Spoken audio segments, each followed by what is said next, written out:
The day Sophia Bennett's convoy of black SUVs rolled into Cedar Creek, every curtain on Maple Street twitched. Nobody came to this town for anything good. And nobody pulled up to Ryan Walker's garage in a fleet of vehicles that cost more than every house on the block combined. Ryan had grease under his fingernails, a leaking roof over his head, and a reputation that could be summed up in 3 words the locals loved to repeat: the junk mechanic. But Sophia wasn't here by accident. She'd been looking for him for 7 months. If you've ever been counted out by the people closest to you, stay with me. Drop your city in the comments so I can see how far this story travels. Like the video, and let's begin. The first frost of the season came early that year. It crept in overnight, silvering the dead grass along Route 9 and turning the puddles in Ryan Walker's driveway into thin, cracked mirrors that his boots broke through every morning on the way to unlock the garage. He'd been meaning to fix the driveway for 2 years. He'd been meaning to fix a lot of things. At 6:14 a.m., while the rest of Cedar Creek was still asleep, Ryan was already at his workbench. The garage smelled the way it always did: motor oil and cold metal and something vaguely chemical that he could no longer identify, having lived with it so long. A single utility light hung from a cord above the bench, casting everything in that specific shade of yellow that made new things look old and old things look ancient. Along the far wall, shelves sagged under the weight of salvaged components: compressor housings, copper tubing coiled like sleeping snakes, fans missing half their blades, circuit boards he'd pulled from printers and refrigerators, and once, a decommissioned vending machine someone had left at the end of the town dump road with a sign that said, "Free," broken. He never passed a free, broken sign without stopping. His daughter Emma called it a sickness. She was 9 years old and already more practical than he'd ever been. "Daddy, why do we need the insides of a broken soda machine?" "We don't need it yet," he'd told her. "That's not an answer. It'll make sense later." She'd given him the look, the one she'd apparently inherited from her mother, a look that said, "I love you, but I genuinely cannot explain you to other people," and climbed back into the truck. Ryan smiled at nothing in particular, tightened a clamp on the prototype sitting in front of him, and checked the temperature gauge mounted to its side. The reading made him pause. He wrote the number down in the spiral notebook that lived beside his coffee thermos, permanently bloated from having been left open in the humidity too many times. Then he adjusted a valve by a quarter turn, waited, and checked the gauge again. The number had moved. Not much, but it had moved in the right direction. He wrote that down too.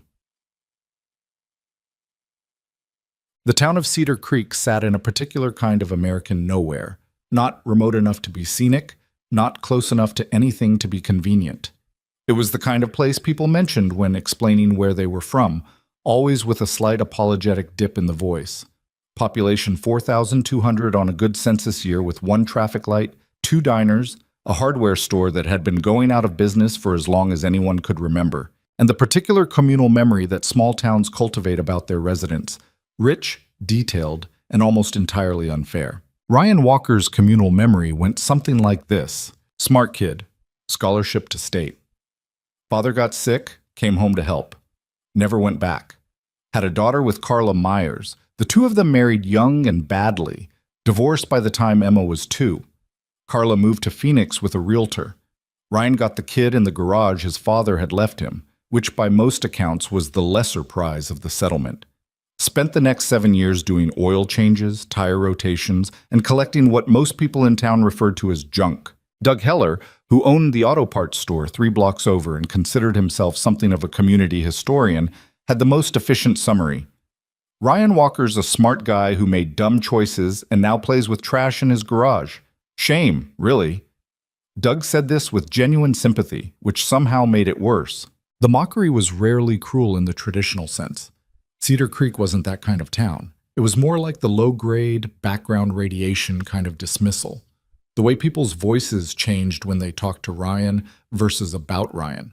The way invitations to things subtly stopped arriving.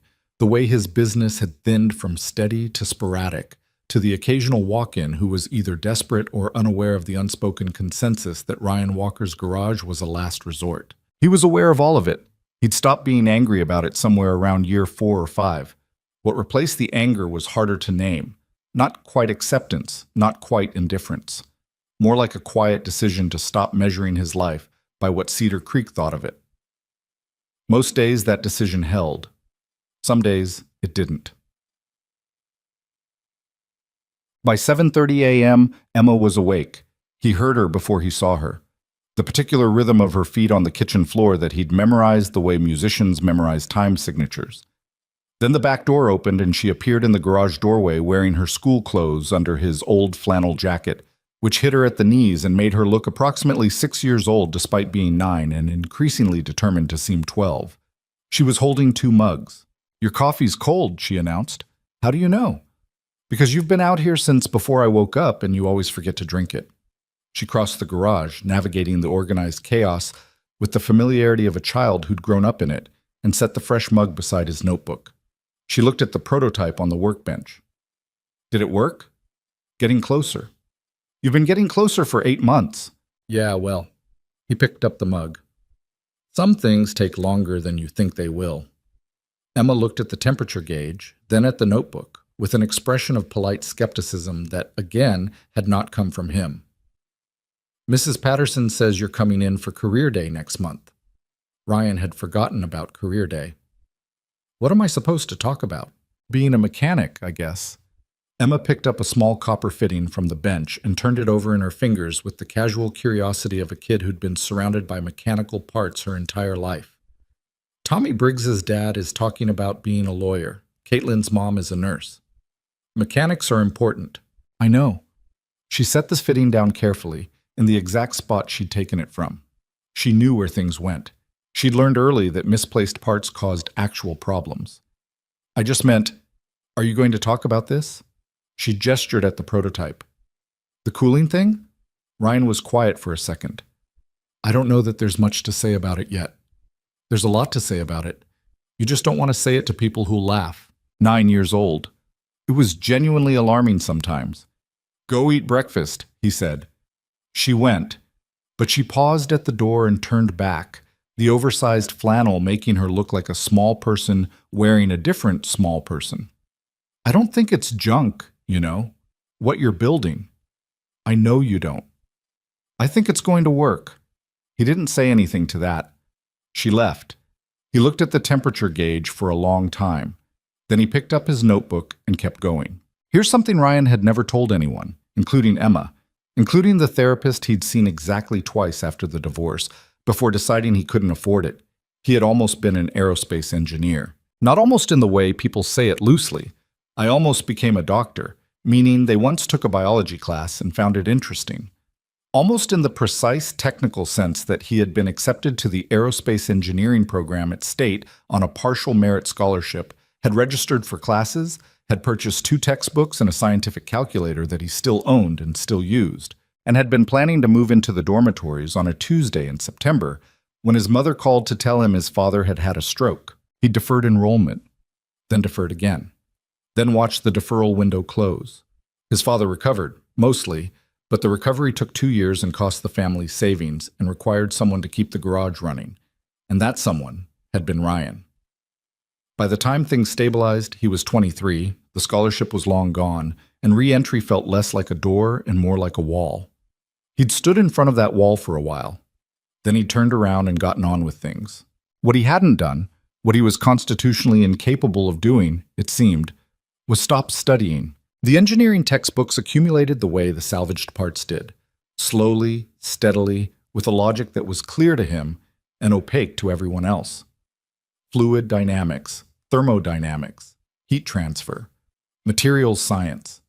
He read them the way other people watched television, in the evenings after Emma was in bed, sitting at the kitchen table under the lamp with a cup of coffee that also went cold, working through problems in the margins of notebooks with the focused, slightly fevered concentration of someone who understood that they were behind and had decided not to care. He watched online lectures from universities that hadn't accepted him, and took notes on concepts from researchers whose names appeared in papers he'd never be assigned.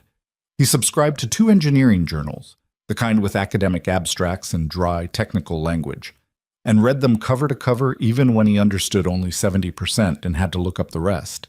Cedar Creek thought he was collecting junk. He was collecting an education. The cooling system had started as a thought experiment, a nagging, recurring thought that something about conventional thermal management, the way machines handled heat, the way they dissipated it, the way industrial equipment burned through components, because nobody had found a sufficiently elegant solution to the problem of moving heat efficiently from point A to point B, was being approached from the wrong direction. Not wrong in an obvious way.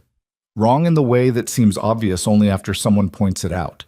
The kind of wrong that entire industries can sustain for decades, because everyone working in those industries learned the same foundational assumptions, and none of them ever stepped back far enough to question them. Ryan had stepped back, partly because he had no choice. He was working outside every professional framework, with no colleagues, no lab, no institutional knowledge telling him what was impossible. He'd approached the problem like a man with nothing to lose, which, in certain respects, was exactly what he was.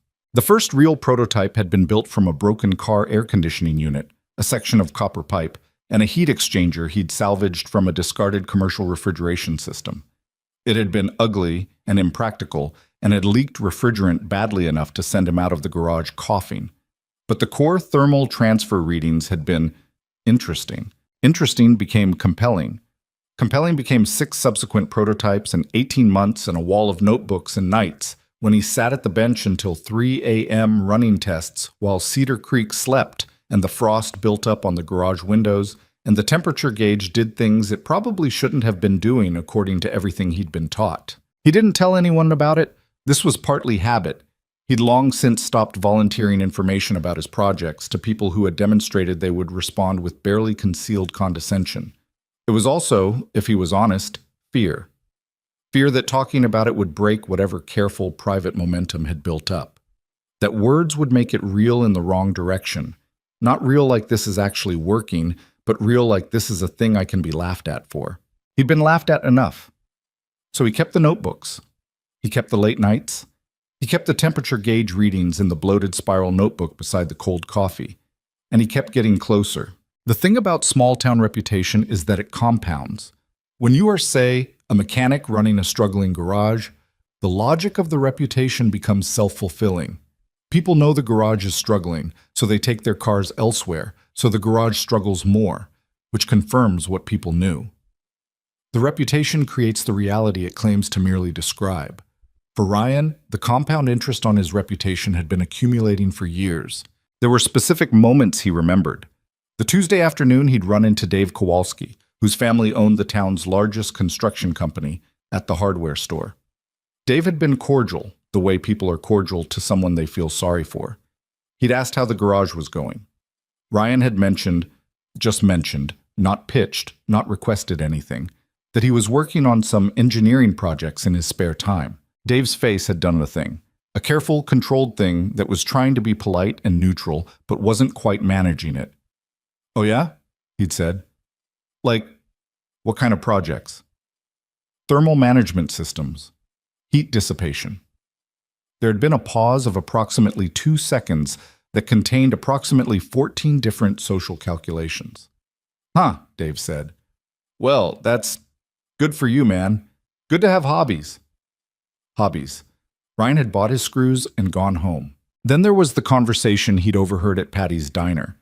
The kind of conversation people have when they think they're being quiet enough, which they never are.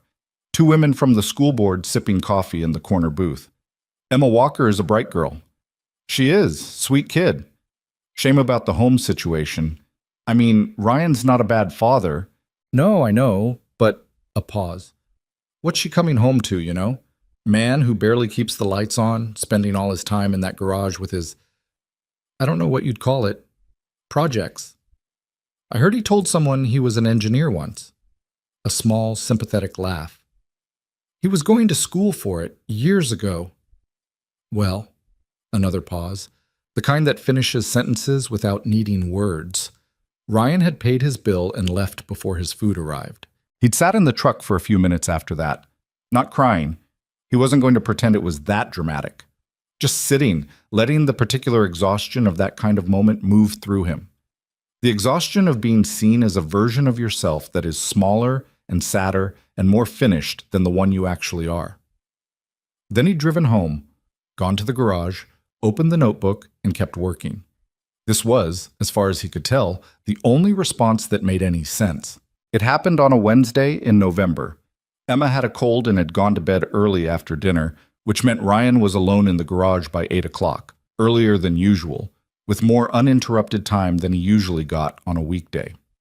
He'd made coffee with actual attention to it for once, and settled at the bench with his notebook spread open. He'd been stuck for 3 weeks. The problem was specific.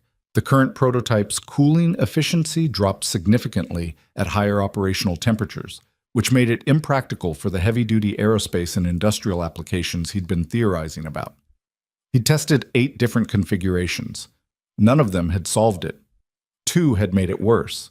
He had pages of calculations leading to walls, and he'd begun to develop the particular specific dread of a man who suspects that the problem he's trying to solve might be the kind that doesn't have a solution. That night, he wasn't even trying to solve it. He was just reviewing old notebooks, going back through the early work, the first prototype's data, the original thought experiment that had started all of this. Sometimes going backward helped. Sometimes seeing where you'd started reminded you of something you'd understood intuitively before the more complicated work had buried it. He was on the 3rd notebook when he stopped. There was a page of calculations from almost 2 years ago, early in the project, before he'd gotten deep into the engineering specifics. The numbers were rougher, the approach more instinctive.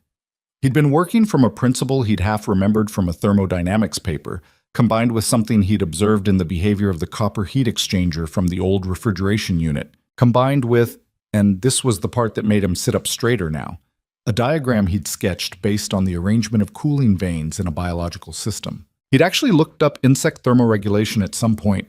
He couldn't remember exactly when or why. Probably a late-night research spiral of the kind he was prone to. Dragonflies, specifically, had an unusual circulatory arrangement for heat management that he'd found interesting. He'd sketched it in the margin, noted a few properties, and moved on. He was looking at that sketch now. And he was looking at the diagram of his current prototype's thermal pathway. And something in the arrangement of those 2 images, the biological and the mechanical, sitting on pages 2 years apart, clicked in a way that was almost audible. His pencil was moving before he fully understood what he was doing. The idea was about pathway geometry. Not the materials, not the flow rate, not any of the variables he'd been obsessively adjusting for 3 weeks. The shape of the thermal pathway. The way heat moved through the system wasn't just a function of the medium, it was a function of the route. And there was a geometric arrangement. He was scribbling it out now, the pencil moving fast, his coffee going cold beside him, that would allow the system to maintain efficiency at higher temperatures by distributing the thermal load across multiple simultaneous pathways rather than a single sequential one. It was not exactly a new concept. Multipathway heat transfer existed in engineering, but the specific geometry he was working out, the arrangement and proportions, and the way it interacted with the particular materials he'd been using, this was something he hadn't seen. Not in any paper he'd read, not in any system he'd studied. He stayed at the bench until 2:17 a.m. When he finally stopped, his hand ached from writing. The garage had gotten cold enough that he could see his breath. And there were 11 pages of dense calculations and diagrams in the notebook. He read through them 3 times, looking for the mistake.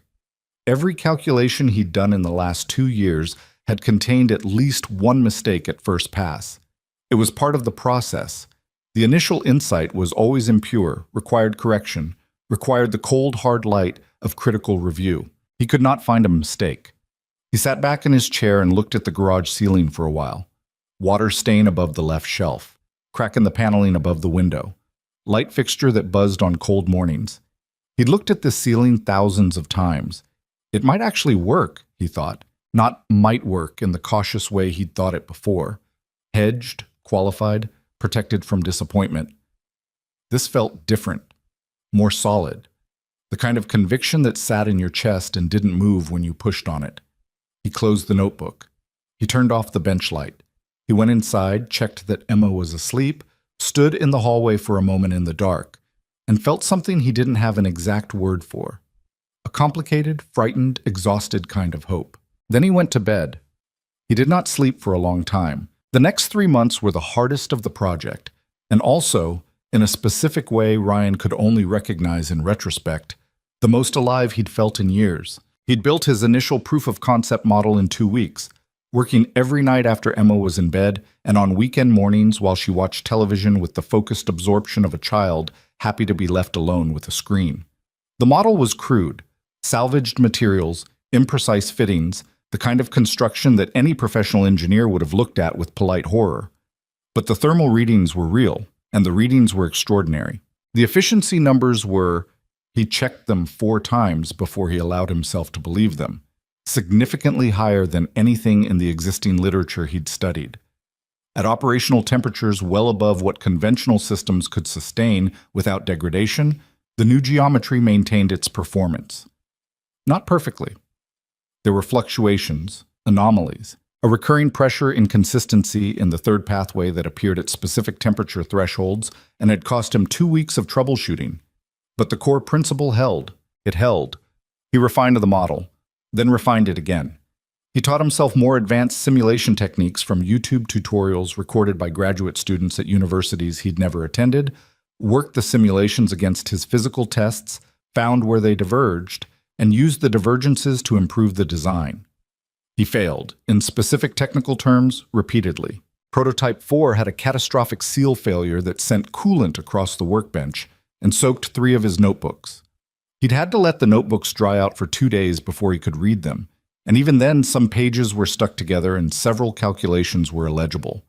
He'd rewritten them from memory, which was how he discovered he'd had a minor arithmetic error in the 3rd notebook all along, one that had been propagating through subsequent calculations. Fixing it actually improved the efficiency model. Prototype 6 had an issue with material fatigue in one of the pathway joints.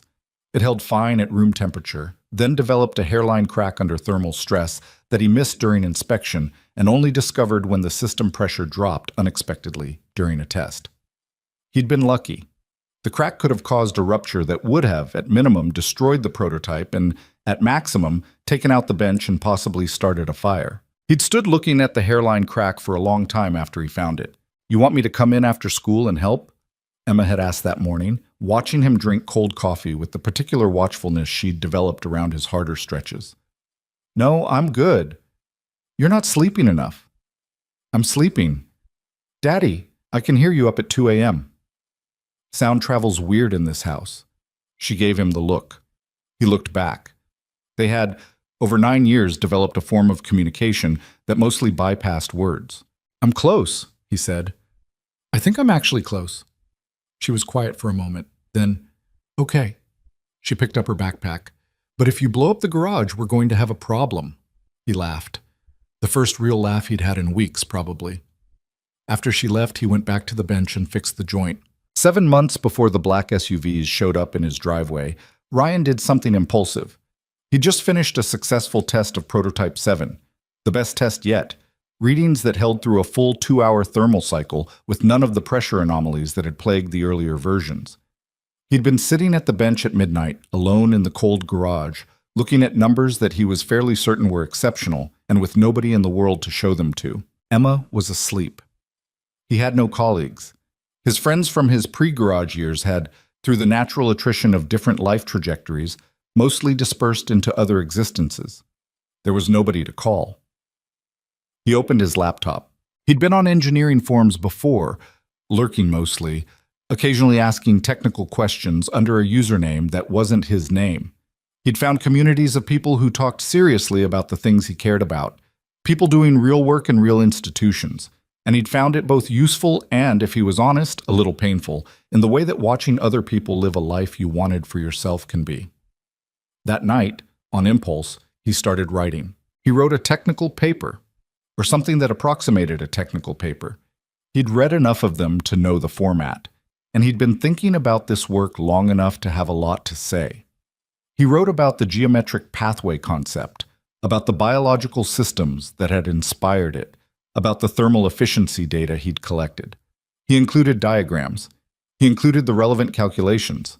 He was careful and precise and stayed up until 3 in the morning writing and rewriting. Then he posted it to a niche engineering forum under his usual anonymous username, titled it, "An Unconventional Geometric Approach to High-Temperature Thermal Pathway Efficiency," and went to bed. He didn't check the forum for 2 weeks. When he finally did, The post had 47 replies and had been shared to 2 other forums he wasn't on. Most of the replies were skeptical, some were dismissive. A handful, 3 or 4, were written by people who had clearly read the paper carefully and whose questions were the kind that only someone who understood the material could ask.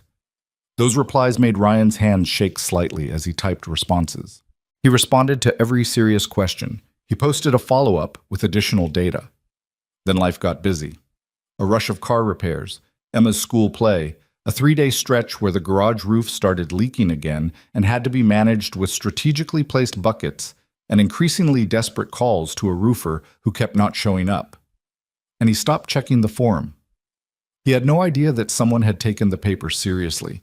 He had no idea that someone had been looking for him. The roofer finally showed up the Tuesday before Sophia Bennett's convoy arrived. His name was Pete, and he was apologetic about the delays in the specific way of a man who'd been in the apologizing business long enough to do it without it costing him anything. He walked around the garage roof, made sounds that expressed professional concern without professional commitment, and gave Ryan a number that made Ryan set down the mug he was holding. "That's for patching," Pete said, "not replacing." "I understood what you said. It's just, the flashing's bad, and there's wood rot along the—" "I understood." Ryan looked at the roof. The roof looked back. "Can you patch the worst of it for now?" "Sure, but you're going to keep having problems." "Yeah," Ryan said. "I know." After Pete left, Ryan stood in the garage and did the math he'd done before. The recurring calculation he'd been running for 2 years now. How much the garage made, how much living cost, how much Emma's things cost, how much the garage needed in repairs, how much was in the account. The math never came out differently. It was the kind of math that produced the same answer, regardless of how carefully you did it. Not enough. He sat down on the stool beside the bench.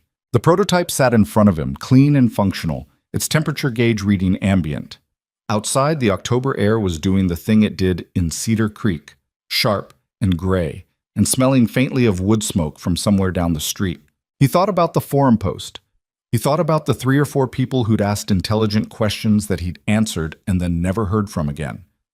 He thought about the patent he'd looked into, once, briefly, and the cost of which had been one more number in the calculation that didn't come out right. He picked up his notebook. He looked at the numbers. He kept working. It was a Friday. Emma had gone to school. Ryan had been under the hood of a 2011 Dodge pickup for 90 minutes, replacing an intake manifold gasket for a customer who'd asked twice whether the price was firm and who Ryan had quoted $50 less than he should have because he was constitutionally incapable of hard bargaining. The radio in the corner was playing country music he wasn't listening to. His hands were black with grease. He heard the vehicles before he saw them. The sound was specific, not one engine but several, moving together at the measured pace of a procession rather than the ordinary randomness of traffic on a residential street.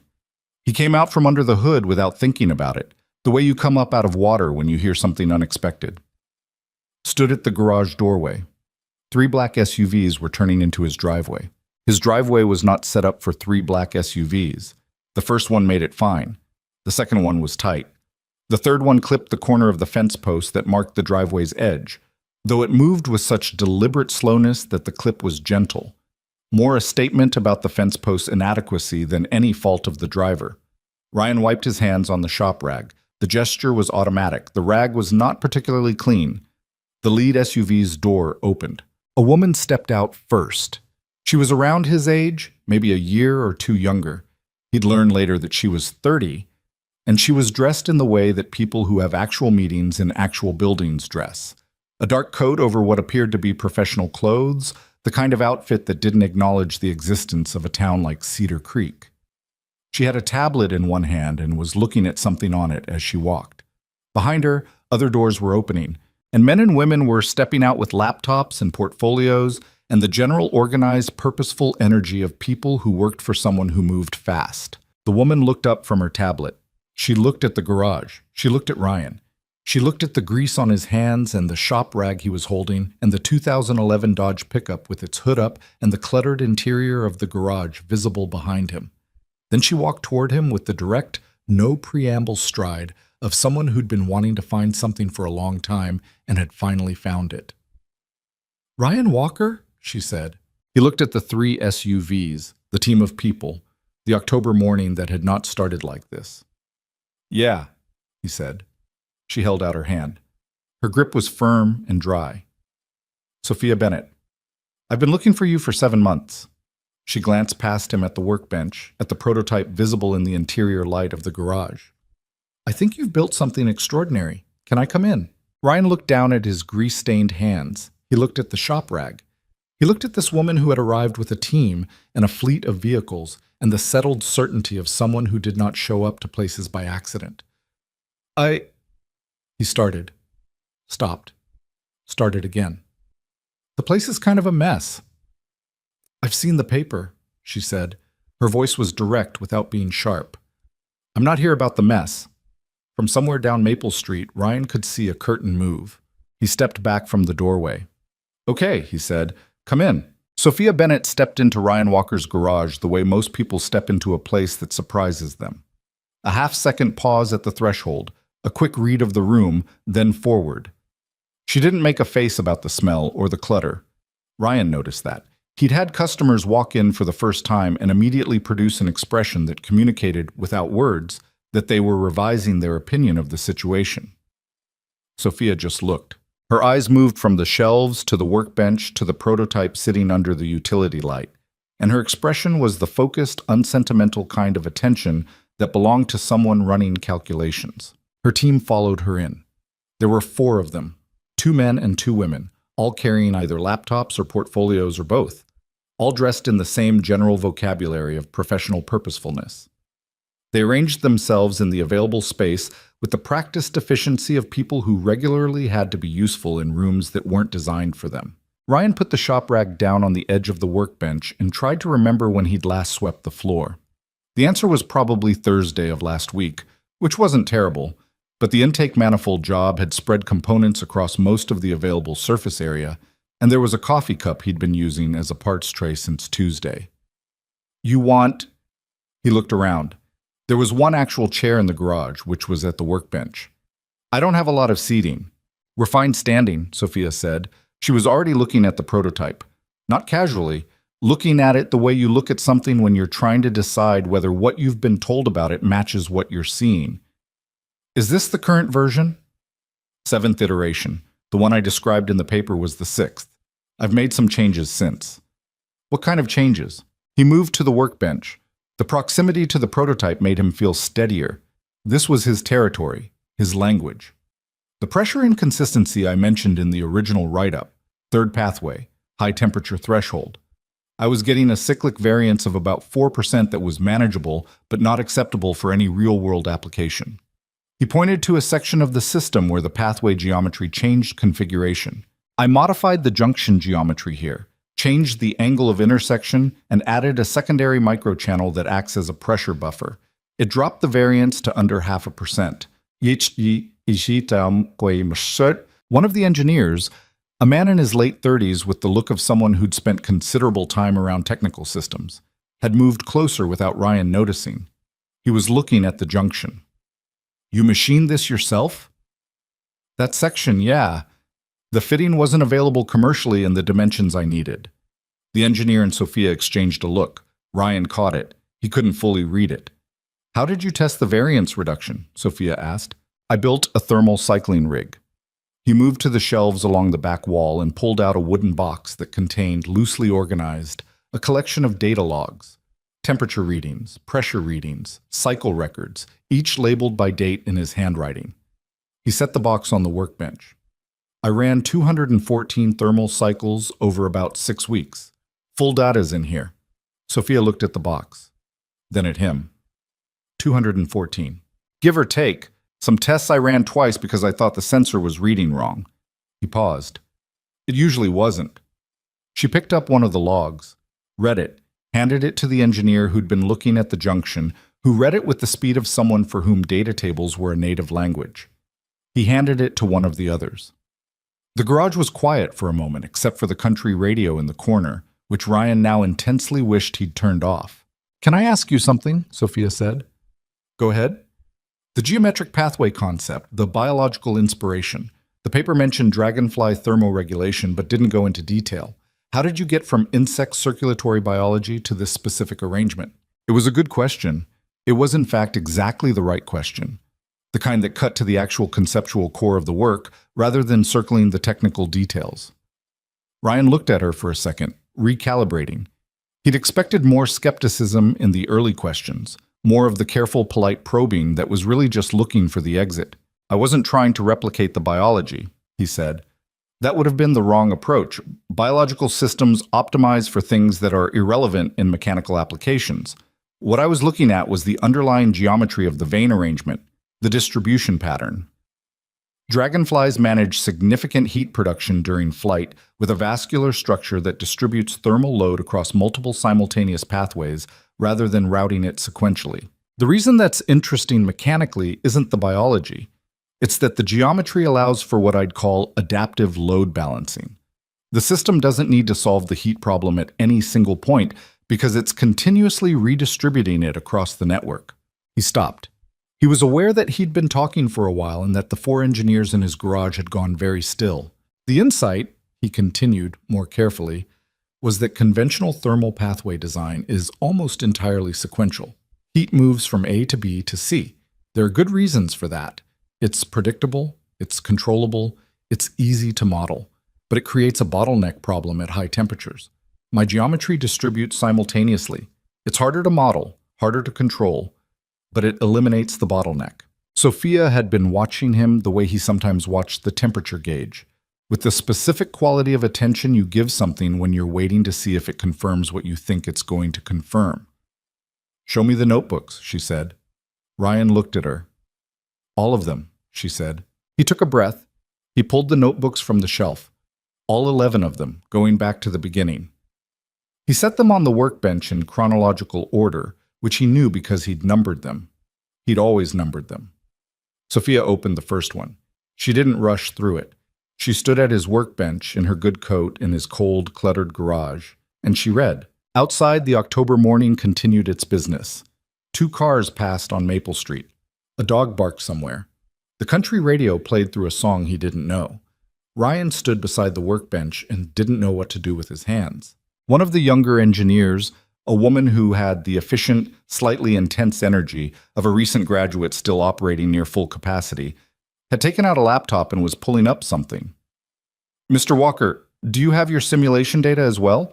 The paper referenced computational modeling. "It's not... I wasn't using professional simulation software. I built the models in a spreadsheet framework and cross-referenced them manually against the physical test results." She stopped typing. "A spreadsheet framework. Yeah, I know that's... Can I see it?"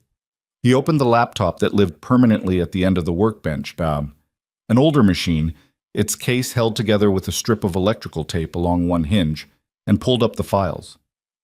The young engineer leaned over and looked at what was on screen. Her expression was difficult to read. "You built this yourself," she said. Not a question. "I had to. I couldn't afford the commercial simulation packages." She was quiet for a moment. Then she said, very carefully, "This is actually quite elegant. There are probably more efficient ways to do it." "Probably," she said, "but this works." She looked at him. "This actually works." Sophia had reached the 6th notebook. She'd slowed down on a section near the middle, the pages where the geometric pathway breakthrough had first been worked out. The 11 pages of calculations from the November night Ryan had stayed at the bench until 2 a.m. She was quiet for a long time. Ryan watched her read. He watched the engineer at his laptop. He watched the other 2 engineers going carefully through the data logs from the box. The country radio was playing something slow now. He reached over and turned it off without thinking. The silence was different after that, more focused. "Ryan," Sophia said without looking up from the notebook. "Yeah. Why haven't you patented this?" He was quiet for a second. "Cost." She looked up. "Just cost?" "I looked into it. Patent attorney, filing fees. I got a number somewhere between $8,000 and $12,000 to do it right. And that's before any defense costs if someone challenged it." He picked up the shop rag again, turned it over in his hands. $8,000 to $12,000 is... I don't have that." Sophia held his gaze for a moment. There was something in her expression that wasn't pity. He was sensitive to pity, and had gotten good at identifying it, and this wasn't it. It was something more like the particular focus of someone who has just confirmed something they suspected. "Okay," she said. She set the notebook down. She turned to face him fully. "I want to tell you how we found you." He leaned against the workbench. "I'm listening. My company, Viridian Technologies, I don't know if you're familiar with us." "I've read about you." He had actually. He'd read a profile in an engineering journal about 18 months ago. Sophia Bennett, 30, founder and CEO of Viridian, specializing in advanced thermal management solutions for aerospace and industrial applications. Young company, significant venture backing, reputation for aggressive innovation. He'd read the profile and then, in the way of a man who has learned to manage his own hopes carefully, put it out of his mind. Something in his expression must have indicated as much. Sophia's eyebrows moved slightly. "You know the work. I know of it. I don't know the specifics of your current projects. We've been working on a thermal management system for a next-generation propulsion application. I can't give you the details on that yet, but the short version is that we hit a wall. Our engineering team, very good engineers, people with advanced degrees and access to resources you don't have here." She said it directly, without apology or softening, and he respected that. "Couldn't solve a specific efficiency problem at high operational temperatures. We'd been running at it for 8 months. Ryan was very still. 3 months ago, one of my engineers was on a technical forum doing the research she does on her own time, because that's the kind of engineer she is." Sophia glanced at the young engineer with the laptop, who gave a small, slightly embarrassed nod. "She found your paper. She sent it to me with a one-line message that said, 'Read this immediately.'" Sophia paused. "I read it. Then I read it again. Then I sent it to our head of thermal systems, who read it and called me at 8 in the morning and said, and I'm quoting directly, 'Where did this come from and who is this person?'" Ryan looked at the young engineer. She had the decency to look slightly caught out. "You've been reading the forum," he said. "I left some of the replies," she said, "the ones asking about the pathway geometry. I wondered about those." He looked back at Sophia. "You spent 3 months looking for me. We spent 3 months finding you, finding an anonymous username connected to a paper with no institutional affiliation, no name, no contact information." She said it in a tone that suggested this had been an exercise in sustained frustration. "We traced the paper across 3 forums. Your username gave us nothing. Eventually, we had someone do a very careful analysis of writing patterns, terminology, the specific way you described certain technical concepts. It pointed to someone self-taught rather than institutionally trained, someone working in practical rather than theoretical applications, someone based in, we thought, the northeastern United States, based on some passing references." She paused. "And then, Kira, I found a comment you left on a local Cedar Creek community forum about 4 years ago," the young engineer, Kira, said, with the tone of someone confessing to a fairly intensive investigation. "Different username, but the same way of phrasing certain things. The Cedar Creek reference helped us narrow the geography. After that, it was a process." "A process," Ryan repeated. "We really needed to find you," Kira said, with what sounded like genuine feeling. Ryan looked at the 3 black SUVs visible through the open garage door, at the team assembled in his workshop, at Sophia Bennett standing at his workbench with his notebook in her hand. He thought about the night he'd written the paper. Midnight, cold garage, Emma asleep inside, nobody to tell. The impulsive decision to post it. The 2 weeks he hadn't checked the forum. The way he'd almost not written it at all. "Okay," he said. His voice came out a little rough. He cleared his throat. "So you found me." "We found you." Sophia set the notebook down on the stack. "Now I want to understand what you actually have here. Not just the paper. All of it." She looked at the workbench, the shelves, the prototype. "Can you walk me through everything? Start at the beginning." Ryan looked at the prototype. He looked at the notebook stacked on the bench. He looked at the box of data logs. He thought about the 3 weeks he'd been stuck, and the November night when something had clicked, and the 214 thermal cycles, and the roofer named Pete who'd patched the worst of the leak and told him he'd keep having problems. "It started with a broken refrigerator," he said. Sophia almost smiled. "Okay, I'm serious. Pull up a spot. This is going to take a while." She pulled a stool from the corner, the extra one he kept there. half buried under a jacket and 2 technical manuals, and sat down. Her team settled into positions around the garage. Kira had her laptop open. The other engineer had a fresh notebook out. Ryan picked up the first of his 11 notebooks. The cover was warped from humidity, and the spine had been retaped twice. He set it on the workbench and opened it to the first page. "Okay," he said. "Here's where it started." And he began to talk. He talked for 3 hours. He'd never talked about it like that, but not the full version, not start to finish with someone actually tracking every step.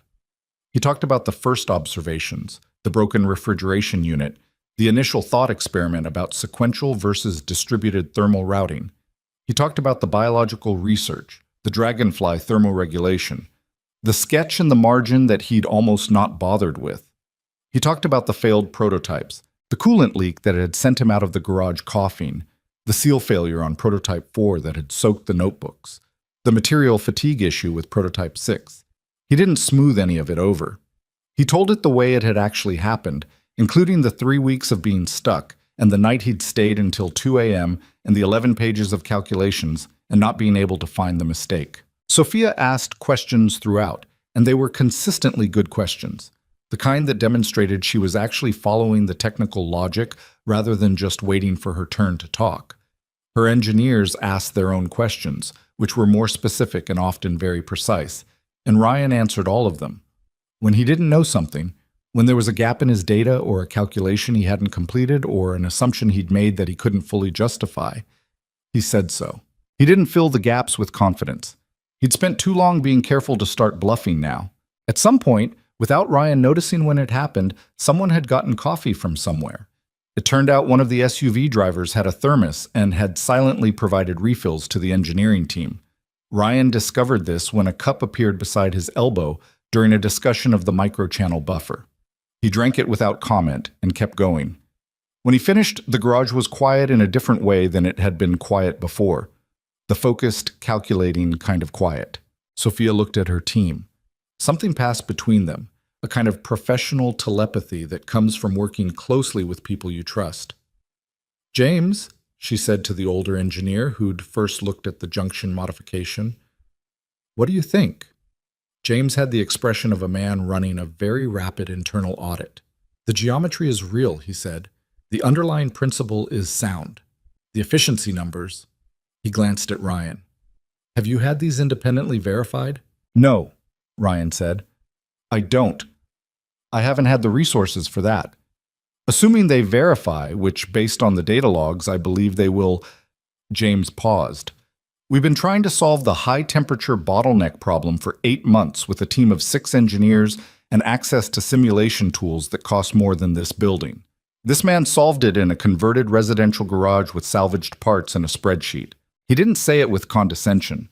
He said it with something that sounded almost like professional embarrassment, the way an expert sounds when someone outside their field finds something they missed." Sophia turned back to Ryan. "I want to be straight with you about what we're looking for. We're not here to take your work. We're here because we need what you've built. Specifically, we need to know if it scales to industrial applications in the context of our propulsion project. That's going to require testing, resources, and expertise you don't currently have access to." She met his eyes. "I want to talk about a partnership, but I need to understand first whether you're open to that conversation." Ryan was quiet for a moment. The garage felt different than it had at 6:14 that morning. The light was still the same utility yellow, the shelves still sagged the same way, the water stain was still on the ceiling, the coffee was still going cold. "I'm open to the conversation," he said carefully. "Good." Sophia nodded once, the sharp, decisive nod of someone checking a box. "Before we go any further, there are some things I need to be transparent about." "All right. This application we're developing, if the thermal system works at scale, it's potentially significant, not just commercially significant. I mean, the kind of thing that gets attention from sectors you might find uncomfortable." Ryan looked at her. "Uncomfortable how?" "Defense applications, government contracts. The propulsion work we're doing has civilian uses, but also potential military ones. I don't know what your feelings are about that." He hadn't expected that. He sat with it for a second. I appreciate you saying that up front. You'd find out anyway. Still, he looked at the prototype. I'd need to understand more about the specific applications before I could tell you where I stand on that. That's fair, and that's a conversation we can have. She paused. I'm also going to tell you that the timeline pressure on our side is real. We have a development window, and if we're going to incorporate this technology into the current project, we don't have a lot of time to run a formal due diligence process at a leisurely pace. How much time? I'd like to bring a formal proposal to you within 2 weeks. Can you give me 2 weeks to put something together that's worth your consideration? Ryan thought about the patent he hadn't been able to afford. He thought about Pete the roofer and the recurring calculation that never came out right. He thought about 8 months and a wall that 6 professional engineers with serious resources couldn't get past. He also thought about the self-doubt that had been sitting in his chest for years, like a stone he'd gotten used to carrying. The voice that said, "You're a mechanic who never finished college. And whatever you think you've built, the people who actually know are going to tell you it's not what you think it is." That voice was still there. It hadn't left. But he looked at James, who had worked in professional engineering teams for what was clearly a long time, saying the geometry is real, the underlying principle is sound.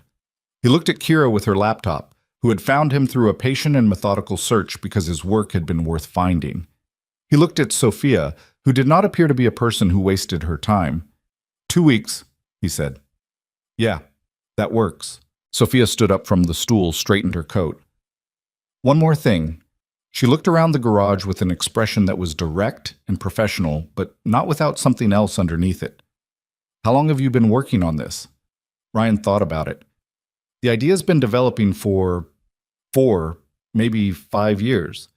Serious work, meaning prototypes and test data, about 2.5 years. She absorbed that. Alone. Alone. Something moved across her face that he couldn't quite read. She didn't say anything to it directly. She just nodded once and moved toward the garage door. Her team followed. The practical, efficient process of departure. Portfolios closed, laptops under arms, jackets adjusted. At the doorway, Sophia turned back. Ryan. Yeah. The work is real. She said it like she was reading a fact off a page. No decorative language around it, just the statement. I want you to know that. He didn't say anything for a second. The words landed in a way that required a moment. Okay, he said. She turned and walked to the lead SUV. Her team distributed themselves into the vehicles. The doors closed with that specific solid sound of expensive machinery doing what it was built to do. Ryan stood in the garage doorway and watched the 3 SUVs back out of his driveway. The last one, he noticed, giving a very wide berth to the fence post it had clipped on the way in. They turned onto Maple Street. He watched them go until the last one disappeared around the corner. Across the street, behind the White House with the blue shutters, a curtain was still moving. He stayed in the doorway for a minute, maybe 2. He wasn't counting. The October air was cold and smelled of wood smoke and the approaching winter that Cedar Creek always made you feel coming before it arrived. His breath made small clouds. The utility light behind him still cast its yellow light on the workbench, on the prototype, on the 11 notebooks stacked where he'd left them. He went back inside. He stood at the workbench. He looked at the prototype. He looked at the notebooks. He looked at the temperature gauge reading ambient. He thought about Emma getting off the school bus in 3 hours. She was going to ask how the intake manifold job went. She was going to notice that the 3 SUVs had been in the driveway. The tire tracks were visible in the damp dirt, and she was going to want to know what had happened. She paid attention to everything. She always had. He had no idea what to tell her that didn't sound like either too much or not enough. He picked up the shop rag, looked at it, put it down. He sat down on the stool at the workbench, reached for the cold coffee, and drank it. The work is real. He turned the statement over in his mind the way he turned a poorly fitted part in his hands, checking it from every angle, looking for the flaw, the place where it gave under pressure. Because he'd been wrong about things before. He'd believed in things that didn't pan out. He'd stayed up until 2 a.m. chasing something that turned out to be an arithmetic error. He knew what it felt like to be convinced of something that wasn't true. But James had looked at the junction and said the geometry is real. Kira had looked at the spreadsheet and said this actually works. And Sophia had stood in his garage for 3 hours reading his notebooks with the full and undivided attention of someone who only gave that kind of attention to things that earned it. He reached for the notebook, not to work, not yet, just to hold it, the warped cover, the retaped spine.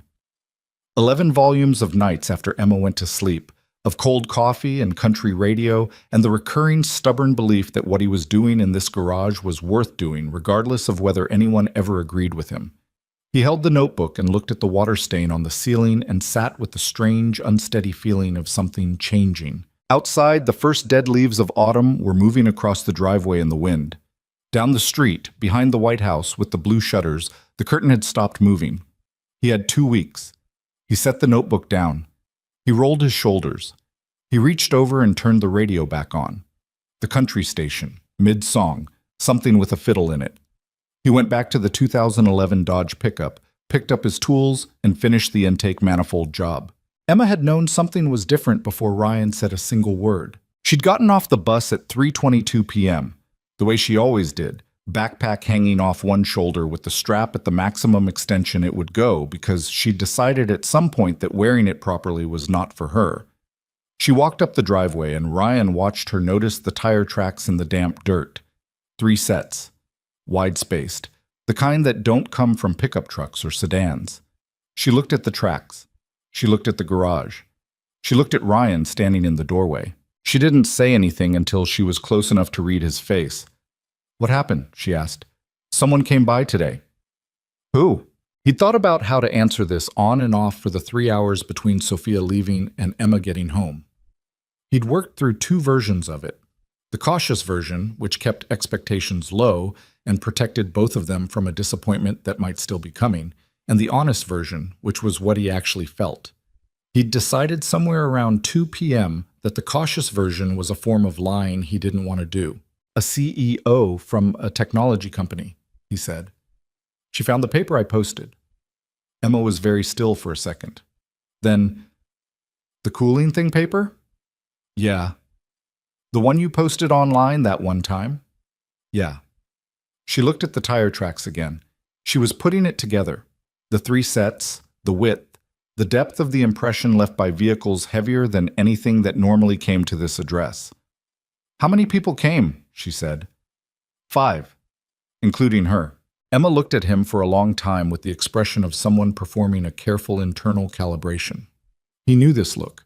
She used it when she was deciding how much to let herself feel something before she had more information.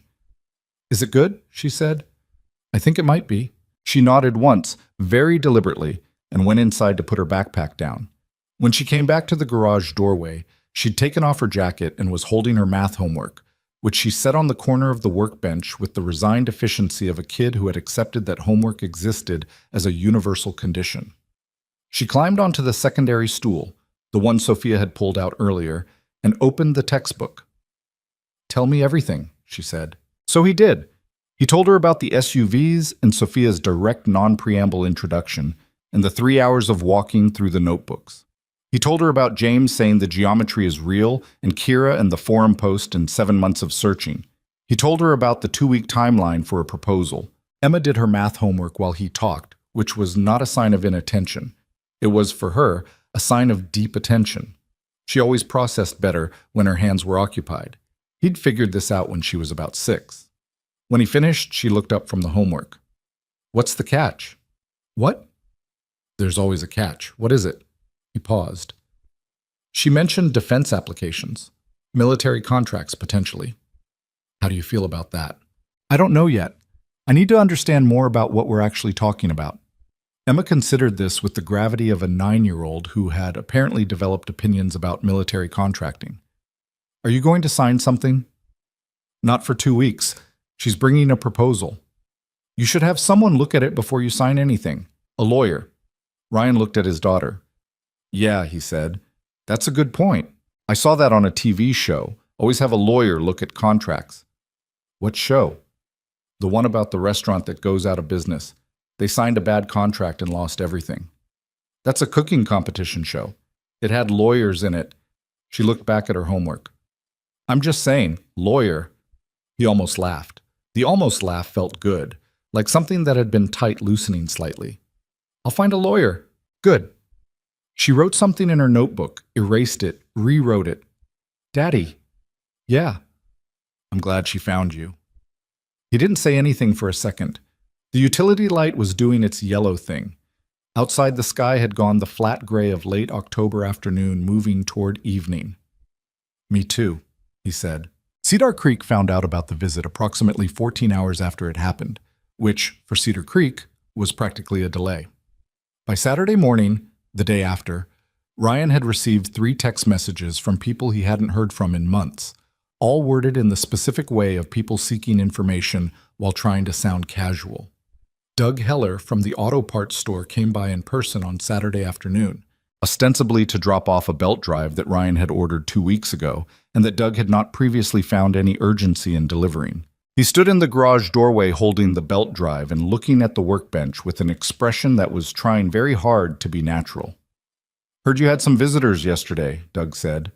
Ryan was replacing a water pump on a Chevy Equinox. He did not look up. "Yep." "Company people," someone said. "Yep." Doug turned the belt drive over in his hands. "Big company?" Ryan put down the wrench, picked up a different wrench, checked the fitting. "Yeah, Doug. It's a real company." Doug set the belt drive on the edge of the bench. He looked at the prototype, which was in its usual position under the utility light. He'd seen it before. Everyone who came into the garage had seen it, and everyone had managed, consistently, to look at it the way you look at a piece of furniture that belongs to a person with eccentric taste. Present, acknowledged, not discussed. He looked at it differently now. Ryan noticed this without acknowledging it. "What are they interested in?" Doug said. "Can't really get into details yet, but it's related to this?" He gestured vaguely at the prototype. "Yeah." Doug was quiet for a moment. Ryan could feel the social gears turning, the process of revising, of retrofitting new information into an existing framework. He'd seen it on people's faces before, in smaller ways. This was a larger version of it. "Huh," Doug said finally. "Yep." "Well," Doug picked up the belt drive again, seemed to remember he was supposed to leave it, put it back down. "That's good, Ryan. That's really good." "Thanks, Doug." Doug left. Ryan went back to the water pump. He was aware, in the way that you're aware of a change in air pressure before a storm, that something in the town's social atmosphere had shifted. Not dramatically, not with any formal announcement, just the particular subtle recalibration that happens in a small community when the story it's been telling about one of its members develops a complication. He wasn't sure how he felt about it. He'd spent years learning not to care about Cedar Creek's opinion. The learning had been genuine. It wasn't a performance of not caring that covered actual caring. He'd really arrived at a place where he could go to Patty's diner and run into Dave Kowalski and feel neither resentment nor need. He'd built that equanimity carefully, out of necessity, and he wasn't interested in reversing it now. But the shift was there, and he noticed it, and there was a small and not entirely admirable part of him that noticed it with something that felt uncomfortably like satisfaction. He told that part to be quiet and finished the water pump. The 2 weeks before Sophia's proposal arrived were strange, in a way Ryan hadn't anticipated. He'd expected them to feel long, the patient, low-grade tension of waiting. Instead, they felt alternately too fast and too slow, the way time behaves when something is coming that you're not sure how to prepare for. He worked. He slept inadequately. He drove Emma to school and picked her up and made dinner and helped with homework and did all the ordinary things that constituted the infrastructure of their life together. He also went back to the prototype every evening, refining, testing, running more cycles. He wasn't sure why he kept testing it. The data was already extensive, but sitting at the bench with the temperature gauge in front of him felt like the only reliable orientation point he had, and he needed an orientation point. He also, following Emma's instruction, found a lawyer. Her name was Carol Hewitt, and she operated a small general practice out of an office above the pharmacy on Main Street. She was in her early 50s, practical, and had the specific energy of someone who had been solving other people's problems for a long time and had very few illusions left about how problems worked. When Ryan explained the situation, she listened without interrupting, which he appreciated. "You haven't signed anything?" she said when he finished. "No." "Good. Don't sign anything until I see it." That's what my daughter told me. Carol looked at him over her reading glasses. Your daughter sounds sensible. She's 9. Then she's ahead of most adults I deal with. She made notes on a yellow legal pad.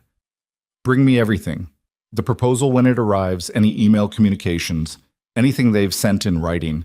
We'll go through it together before you respond. He left Carol Hewitt's office feeling, for the first time since the SUVs had appeared in his driveway, that he had a plan with actual structure to it. Sophia's proposal arrived on a Tuesday, 11 days after the visit, not by courier or formal mail, by email, directly from her, at 6:47 in the morning. The email was 3 paragraphs of direct, undecorated language introducing the attached document, which was 42 pages long, formatted with the dense precision of something that had been worked over by people who got paid a great deal to work things over. Ryan read it once, quickly, to understand the shape of it. Then he printed it. The garage printer ran out of ink on page 31, and he had to go inside to finish on the home printer, and drove it to Carol Hewitt. Carol read it over 2 days. She called him on a Thursday evening. It's not a bad document, she said.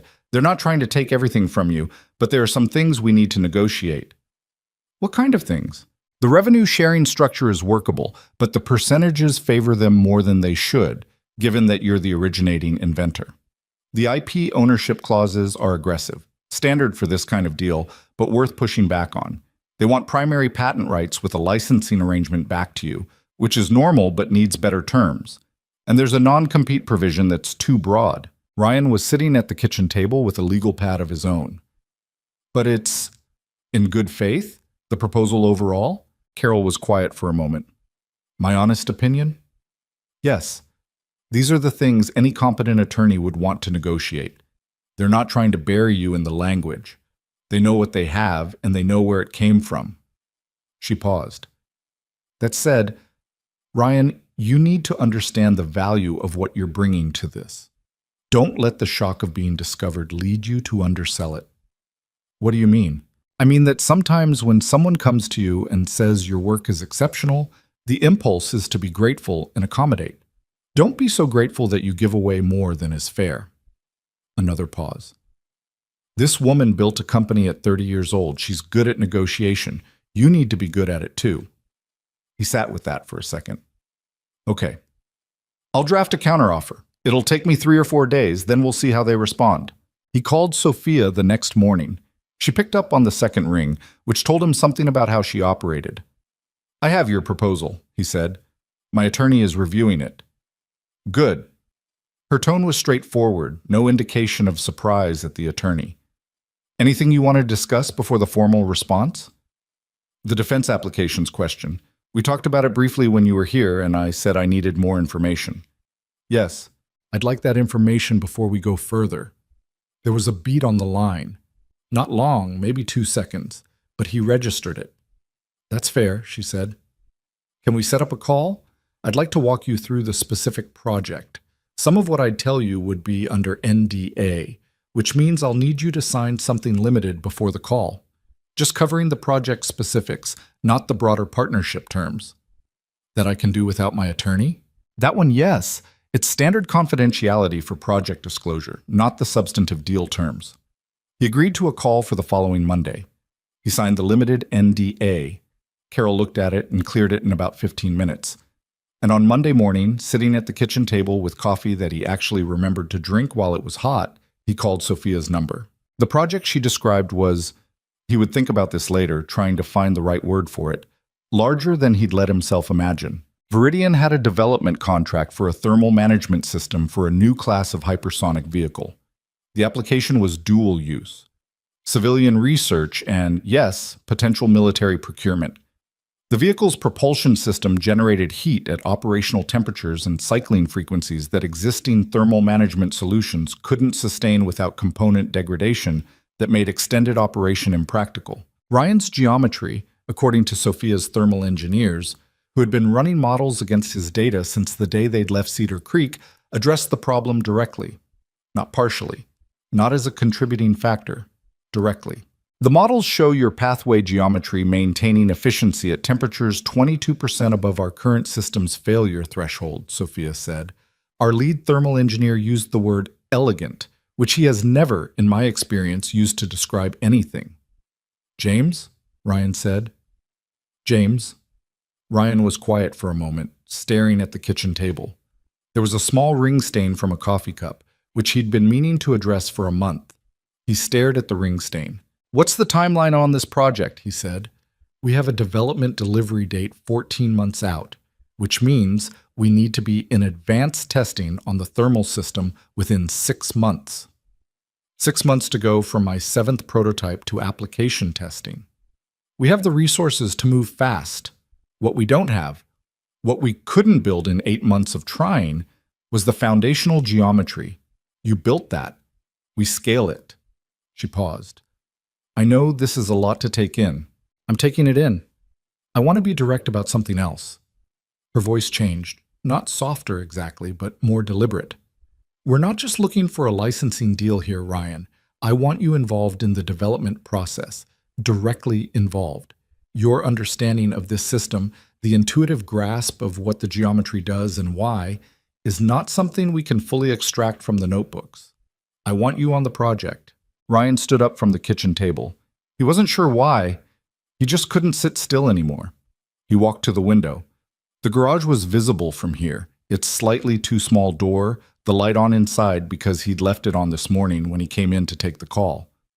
"I don't have an engineering degree," he said. "I'm aware. I don't have the professional credentials for—" "Ryan." Her voice was direct without being impatient. "You have 11 notebooks, 214 thermal cycles, and a geometric solution that 6 credentialed engineers couldn't find in 8 months. I understand the credential concern. I also understand what I'm looking at." A pause. "Would you be willing to come to our facility? Meet the team, see the project, understand the scope before you make any decisions?" He looked at the garage, at the door with the slight warp that made it stick in winter, at the light he'd left on. "Where's the facility?" he said. "Outside Boston. We'd cover travel, obviously." He had never been to Boston.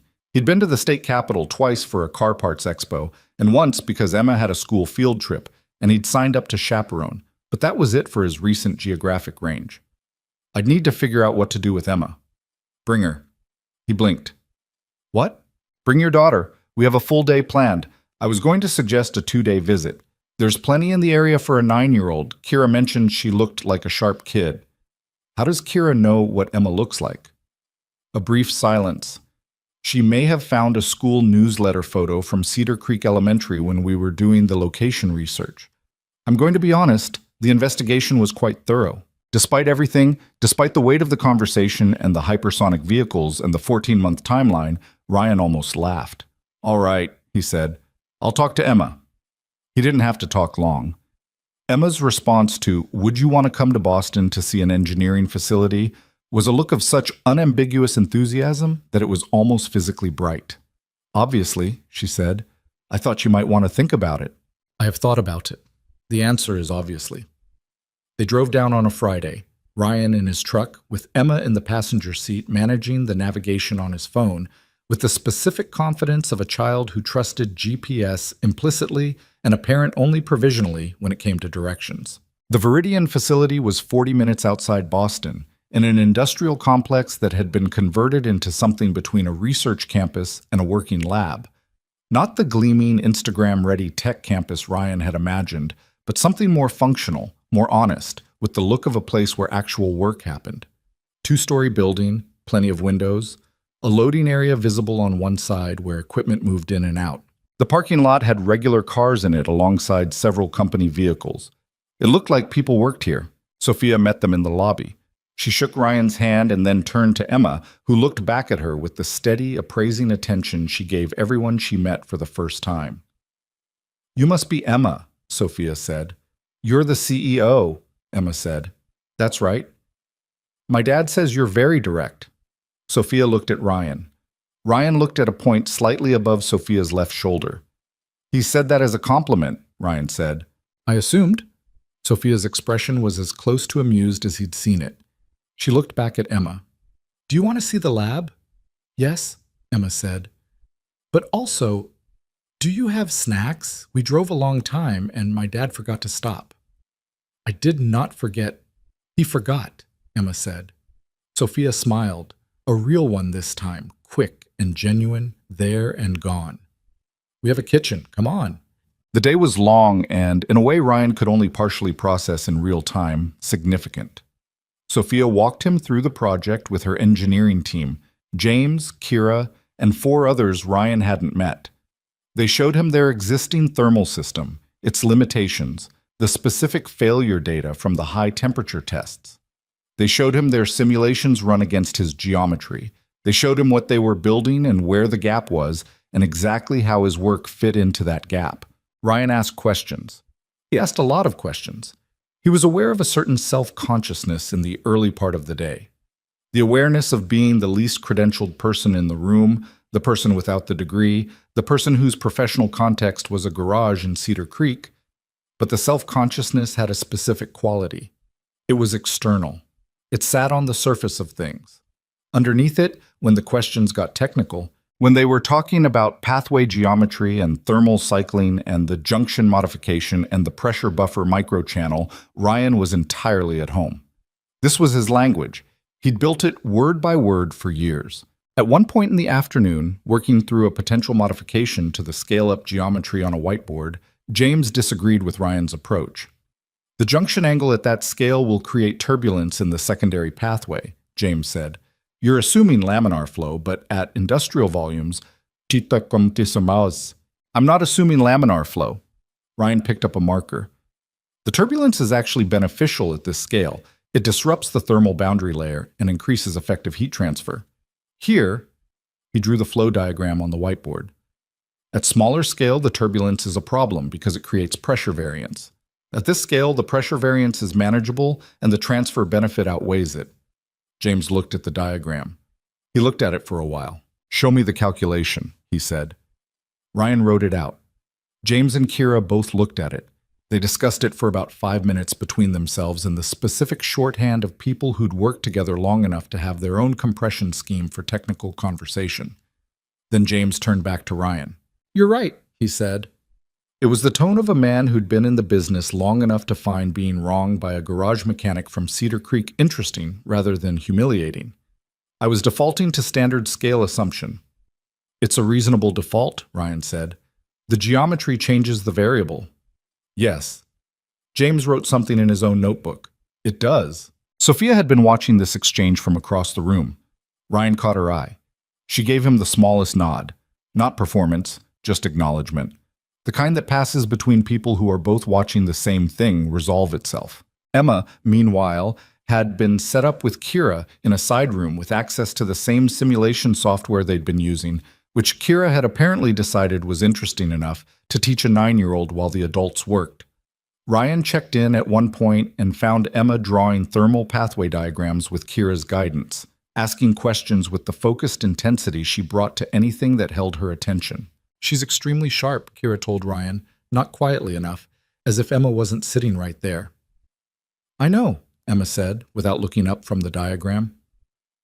At the end of the day, Sophia walked Ryan to a small conference room while Emma waited in the kitchen, apparently having struck up a conversation with one of the lab technicians about a 3D printer she'd spotted. Sophia closed the door. She sat across from him at the small table. Well, she said. Ryan was quiet for a moment. He'd been turning things over all day. The scale of the project, the team, the facility, the gap his work filled. The way James had said, you're right, without any drama around it. The way the models on the screens had matched in their complex animated flows, something he'd worked out on paper at a kitchen table at midnight. The non-compete in your proposal is too broad, he said. Sophia's expression shifted slightly. The shift of someone who'd prepared for this conversation and was now actually in it. How broad are you willing to accept? 2 years, thermal management applications only. No adjacent technology restriction. 3 years and we include adjacent thermal applications. 2.5, thermal only. She considered this for exactly 3 seconds. Agreed. What else? The IP ownership structure. Primary patent filing should be joint, not licensed back to me. Joint from the start. That's a significant ask. I built it alone for 2.5 years, Ryan said. His voice was even, not aggressive, not apologetic, just even. Joint. Sophia looked at him for a moment. This was, he understood, the actual negotiation. Not the terms on paper, but the one happening in this room between two people deciding what this was. Joint filing, she said. But Viridian holds primary commercialization rights with revenue share. 30% to me, escalating to 35 at commercial deployment. 25 escalating to 30. 28, flat. She was quiet for 2 seconds. 28, with a performance clause that bumps to 32 if the system meets the project's primary specifications on the delivery timeline. Ryan thought about this. It was a good structure. It tied his upside to a successful outcome, which he was willing to bet on. All right, he said. The involvement piece, Sophia said. I want you on the development team, formally, paid position. We'll agree on terms. I need you available for the next 6 months at minimum. I have a garage. I have a daughter. I'm not relocating. Remote, with agreed on-site visit frequency. We'll figure out the logistics. She paused.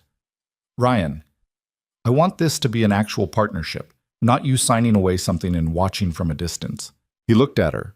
He thought about Carol Hewitt saying, don't be so grateful that you give away more than is fair. He thought about Emma saying obviously before he'd even finished the question. He thought about the workbench and the cold coffee and the 11 notebooks and the temperature gauge reading ambient. Okay, he said. They shook hands across the small table in the small conference room. Outside the window, the last of the October light was going. It was not a perfect agreement. The actual contract would take 3 more weeks and 2 rounds of Carol Hewitt's red ink. There would be a moment halfway through the second round when Ryan would spend an entire evening convinced that the deal was going to fall apart over a single clause in the IP section and would sit at the workbench not working, just sitting, until Emma came out at 10 o'clock to find him and sit beside him without speaking for 20 minutes, which was the specific kind of help he needed. There would be a morning when Sophia called about the patent timeline, and her voice had an edge that indicated she was dealing with pressures on her side that she wasn't fully sharing. There would be paperwork and legal language, and the specific existential flatness of having something important reduced to numbered paragraphs. But the handshake across the small table was real, and Ryan Walker, who had worked alone in a cold garage for 2.5 years, and before that had studied alone in a quiet house for years more, and before that had stood in front of a wall that was once a door, drove home from Boston that night with his daughter asleep in the passenger seat and the highway unrolling in front of him, and something in his chest that he couldn't have explained if anyone had asked. He drove. Emma slept. The highway markers went by one at a time.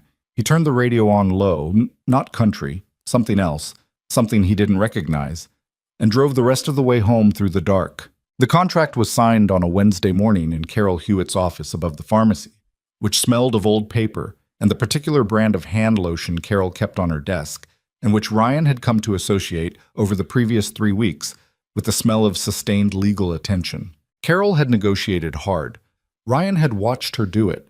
The phone calls with Viridian's legal team, the precise, unhurried way she worked through the language, the moments when she'd go quiet on a call and let the silence sit until the other side filled it. She'd gotten the IP structure Ryan had asked for, the 28% with the performance escalator, and a non-compete narrow enough to be livable. She'd also quietly inserted a clause that gave Ryan approval rights on any public attribution of the technology, meaning no press release, no patent filing, no conference paper could describe the work without his sign-off on how his name appeared. You might not think that matters now, Carol had said when she walked him through it. It will matter later. He'd signed where she indicated. 3 copies. His handwriting looked unfamiliar to him on the signature lines, the way your own voice sounds wrong in a recording. When it was done, Carol took off her reading glasses and set them on the desk and looked at him with the expression of someone who has successfully navigated something complicated and is allowing herself 30 seconds to acknowledge it before moving on. Anything you want to ask? She said. Is it good? It's fair, which, in my experience, is better than good. She capped her pen. You protected yourself without being unreasonable. That's the right outcome. He drove home from Carol's office and sat in the driveway for a few minutes before going inside.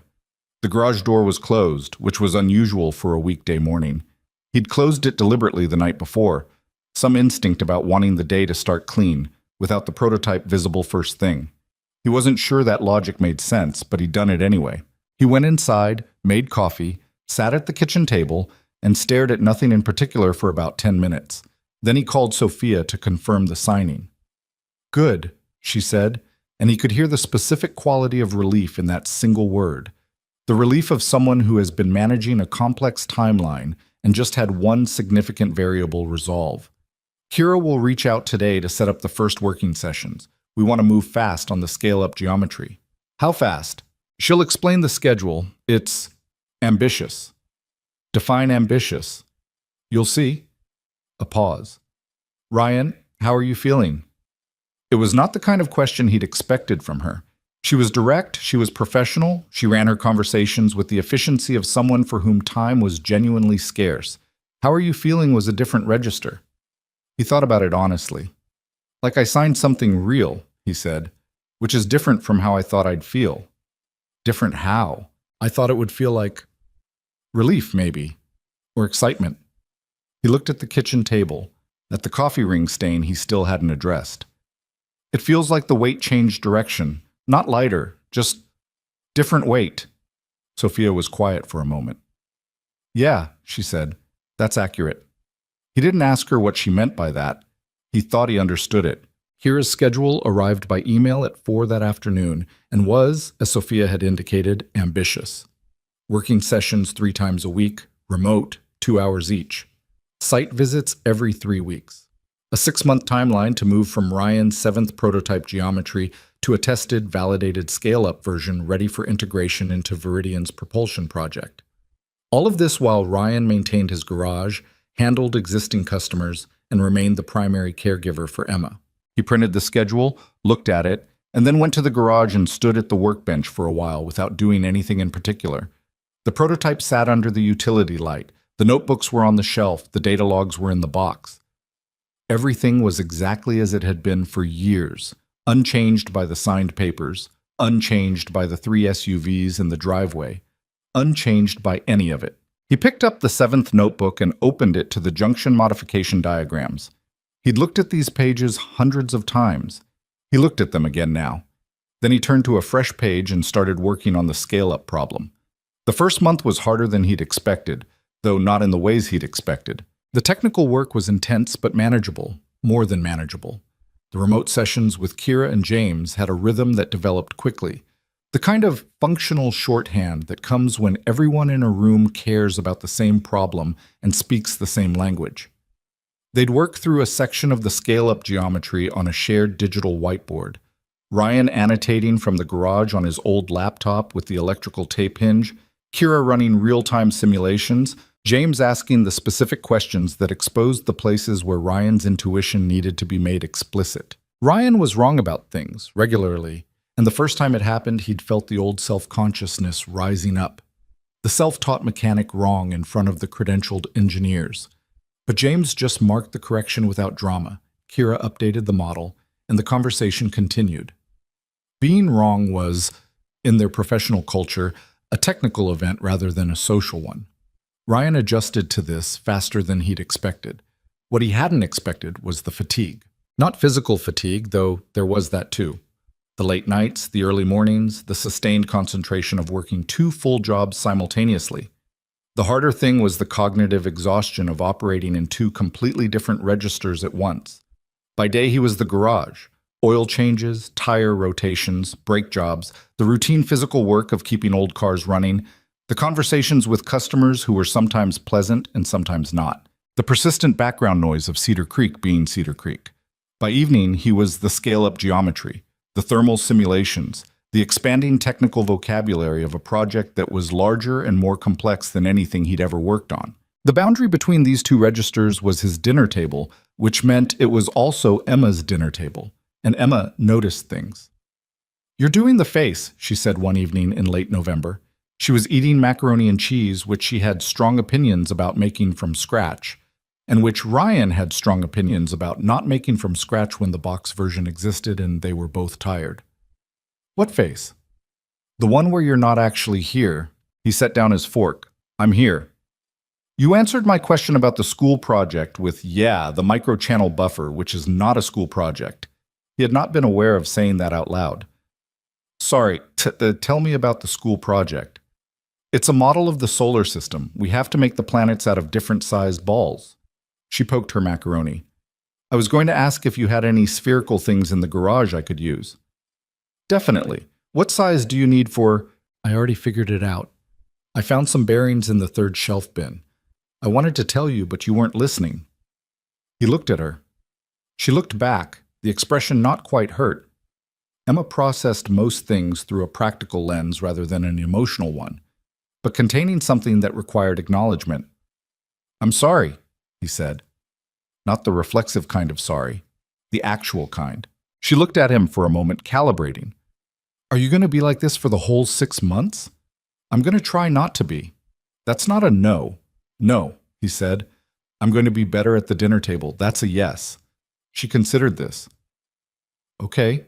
She went back to her macaroni.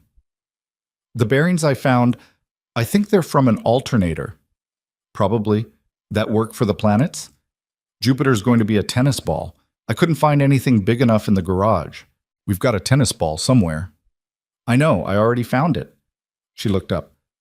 Daddy, is this what you thought it was going to be? The Viridian thing?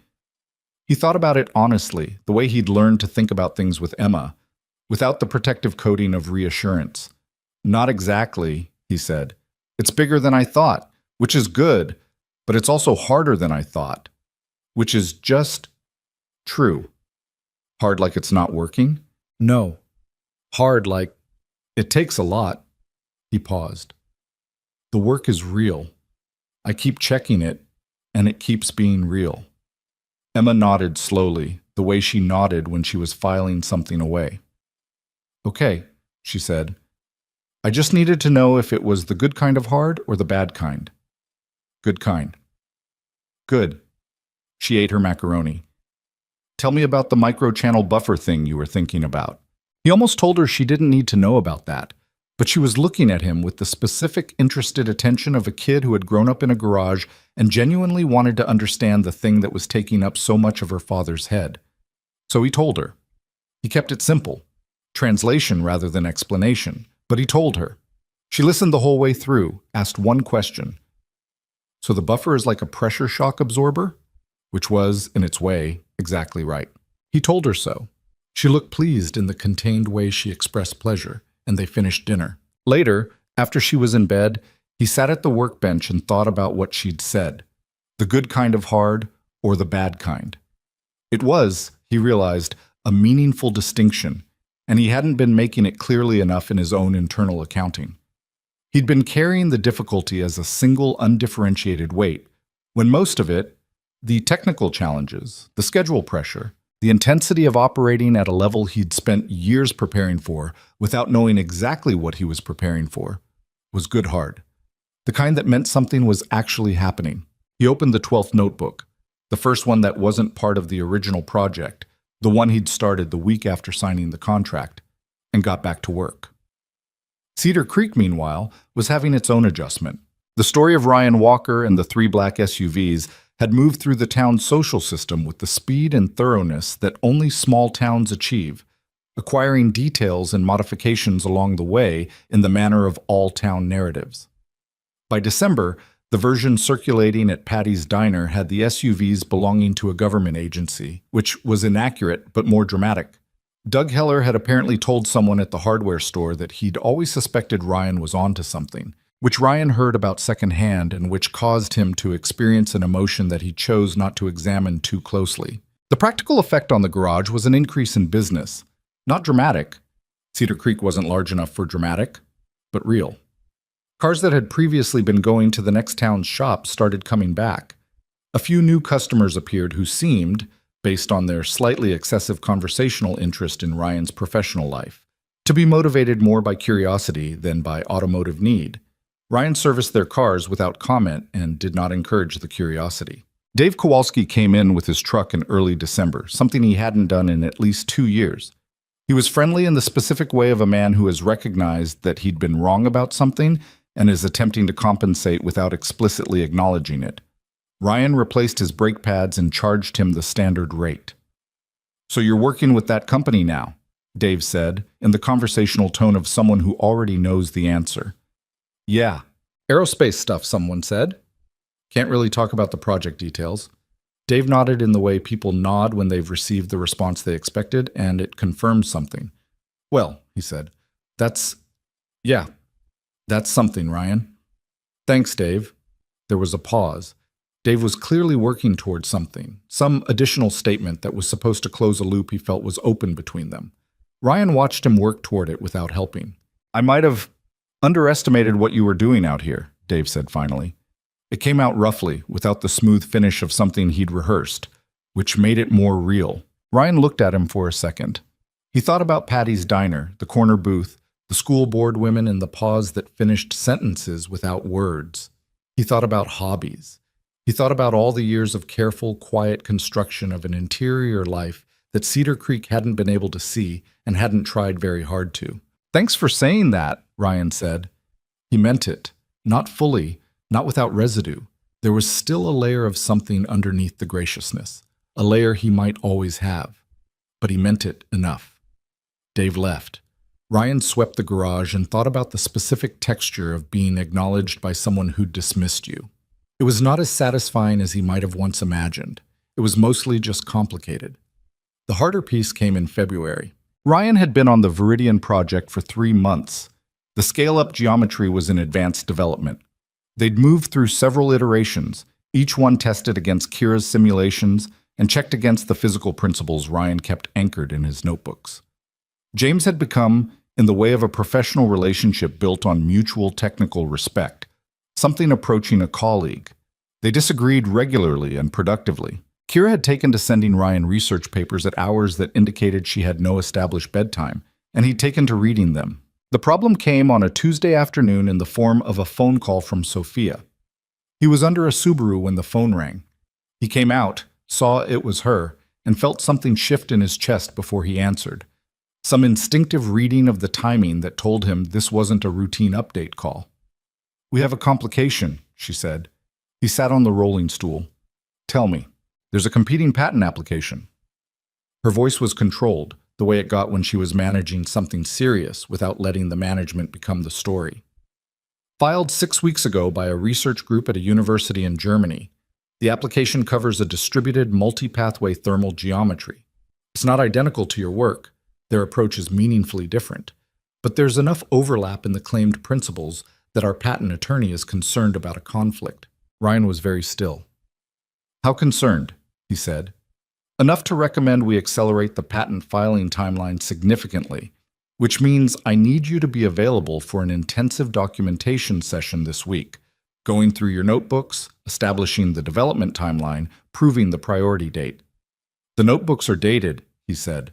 "Every entry."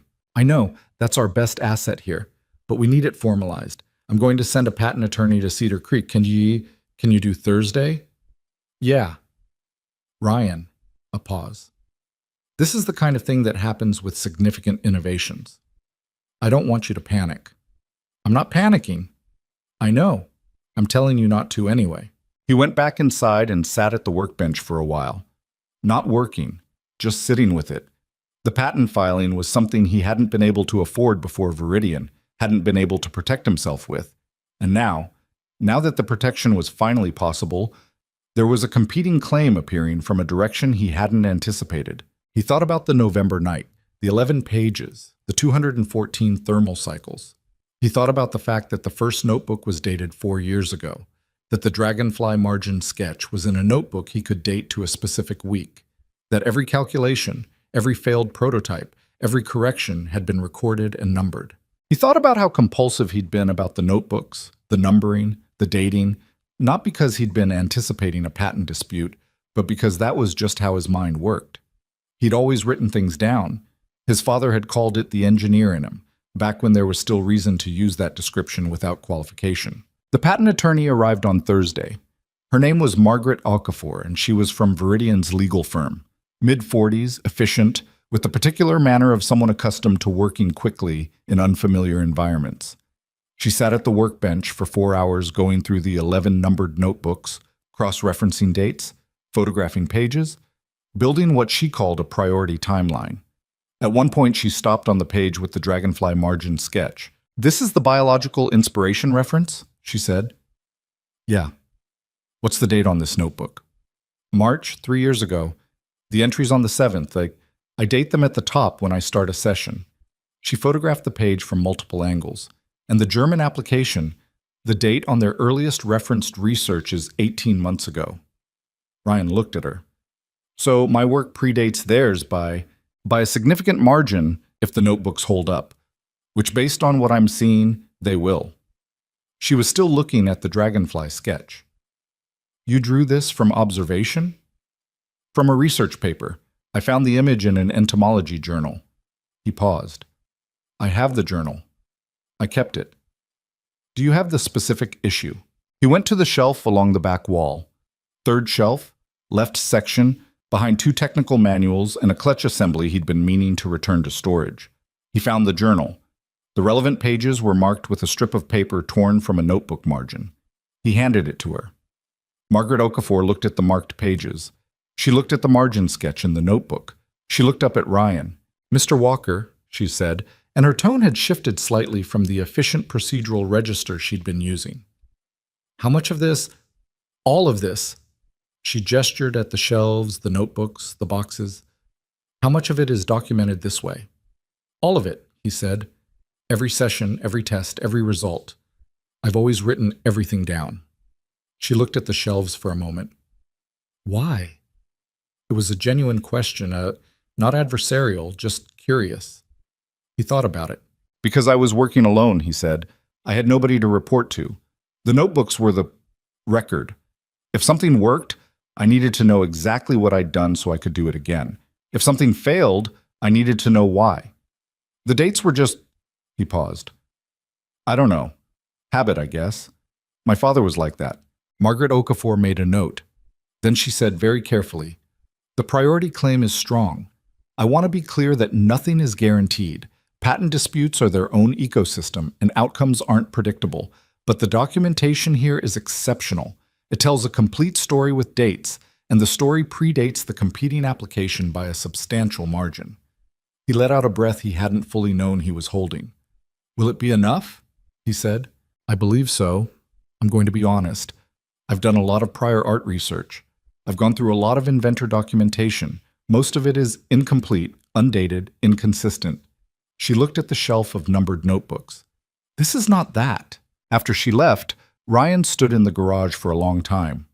The close call quality of it, the way something he'd done reflexively, habitually, without strategic intention, had turned out to be the thing that protected him, sat with him in a particular way. He called Sophia that evening. Margaret said the documentation is strong, Sophia said when he reported the session. She told me. She also told me not to be certain. She's right, but I've worked with Margaret for 3 years. When she says, I believe so, she means it. A pause. How are you doing? I keep thinking about the notebooks, he said. If I'd been less obsessive about dating them, you weren't, though. Right, but if... Ryan, her voice was direct but not without something softer underneath it. You can run that scenario as long as you want, or you can spend the energy on the scale-up geometry review I sent you yesterday. He almost smiled. That's not a very sympathetic response. I'm not a very sympathetic person. A beat. But for what it's worth, what you built in that garage, the way you documented it, the fact that you took it seriously enough to treat it like professional work when you had no professional context for it, that's why we're in a strong position right now. That's not luck. He didn't say anything for a moment. Okay, he said. Send me the geometry review. She sent it. He worked on it until midnight. The patent dispute resolved 3 months later in Viridian's favor, or rather, in Ryan's favor, since his name was on the filing, with Margaret Okafor establishing prior art clearly enough that the German group's application was required to narrow its claims to the specific elements that didn't overlap with Ryan's work. Ryan heard about the resolution by email. He was in the garage at the time, running a thermal cycle test on the latest scale-up prototype that James had shipped to him for physical evaluation alongside the simulation work. The email came in on his phone. One line from Margaret. Priority confirmed. Filing proceeds as submitted. He set the phone down. He checked the temperature gauge. He wrote the reading in the 12th notebook. Then, in the margin next to the reading, he wrote the date. the way he always did. Spring came to Cedar Creek with the particular abruptness of northeastern springs.